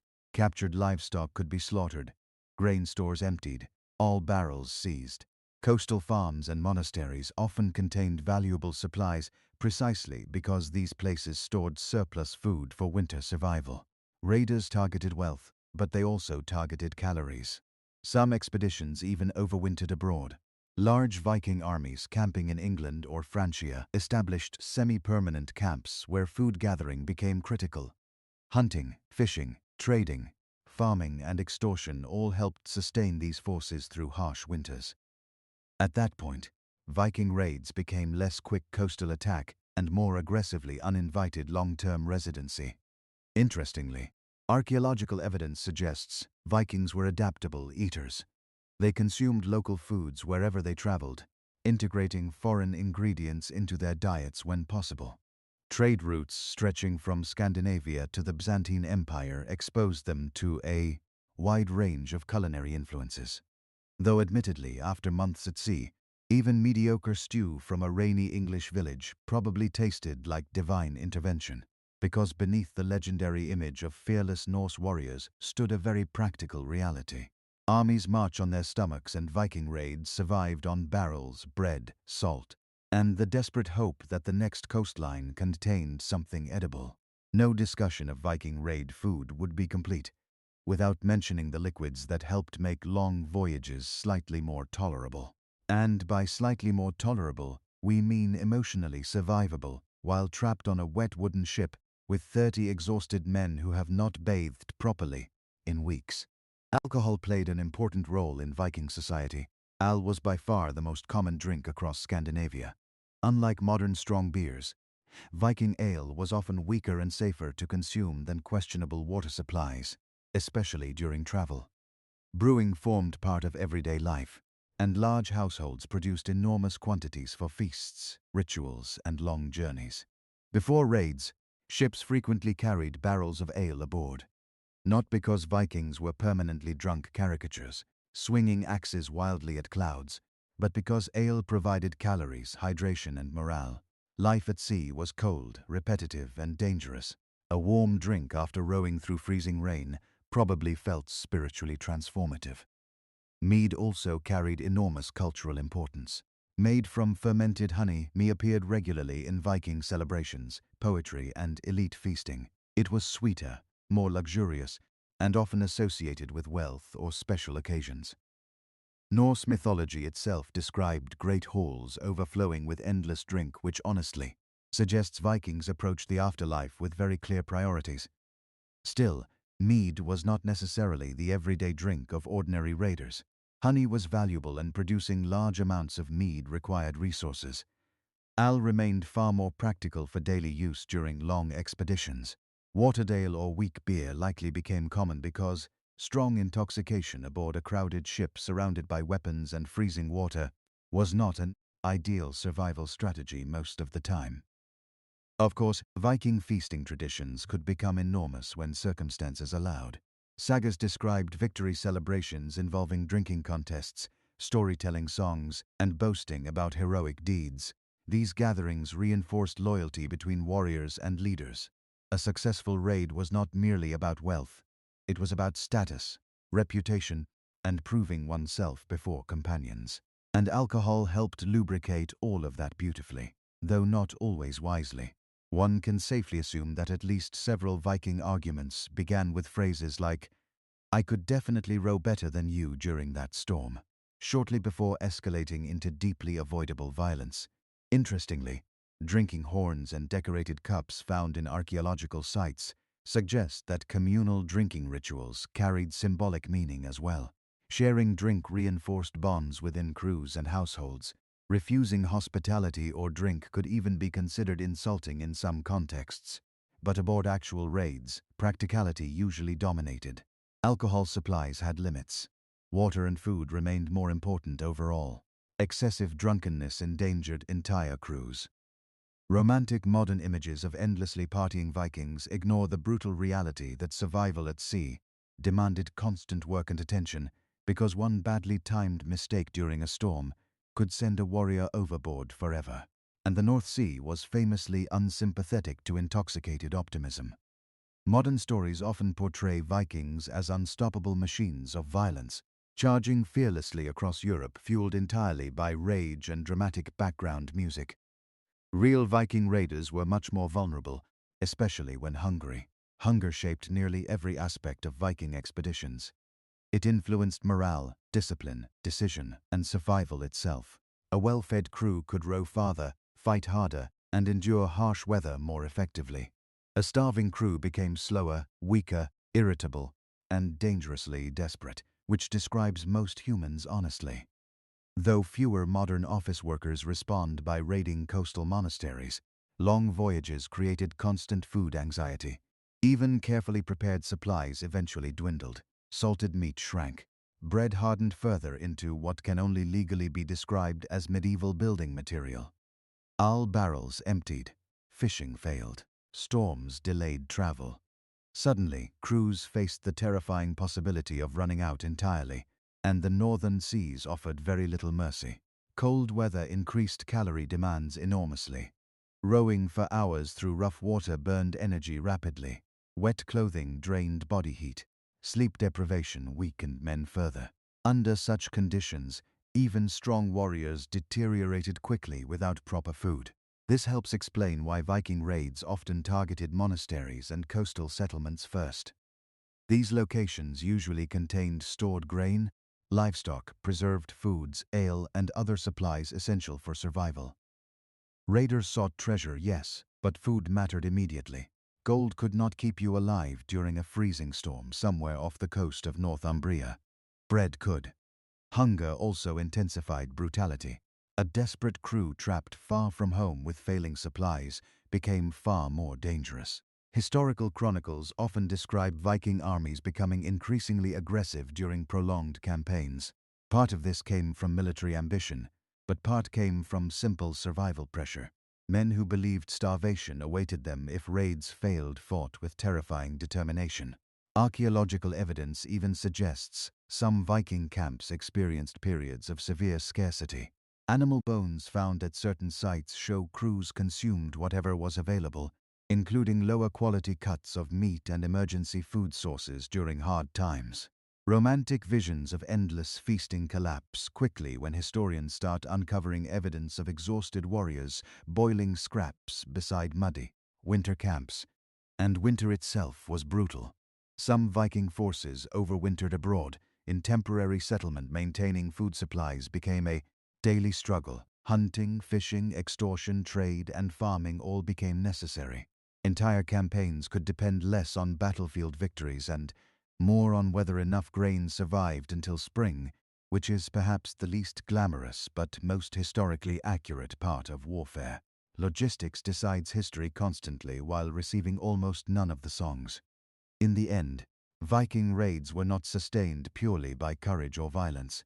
They were sustained by calories, by barrels of salted meat, sacks of grain, dried fish hanging in damp air, and men constantly calculating how long supplies would last before desperation arrived. Because beyond all the legends, hunger remained the enemy Vikings could never fully defeat. In the end, the foods Vikings carried on raids reveal something surprisingly human about them. Beneath the terrifying reputation, beneath the axes, burning monasteries, and dragon-headed ships, Viking raiders were still ordinary people, trying desperately not to starve while crossing some of the harshest waters in Europe. And most of their meals were deeply unglamorous. There were no endless cinematic feasts aboard long ships, no permanent banquets under torchlight. While heroic warriors laughed triumphantly into the northern wind, most Viking food during raids was practical, repetitive, preserved and designed for survival above all else. Hard bread, salted meat, dried fish, nuts, porridge, all food tough enough to survive storms, damp weather, long journeys, and the rough handling of exhausted men packed tightly inside wooden ships. Yet these simple foods powered one of the most feared expansions in medieval history. From Scandinavia, Viking crews traveled across England, Ireland, Francia, the Baltic, the rivers of Eastern Europe, and even as far as the Byzantine Empire and North America. Their ships carried warriors, traders, explorers, and settlers enormous distances across dangerous waters. And everywhere they went, barrels and sacks traveled beside the weapons, because survival always came first. The romantic image of Vikings sometimes hides how difficult these voyages truly were. Crews battled freezing temperatures, storms, hunger, disease, exhaustion, and constant uncertainty. A raid could bring wealth and glory.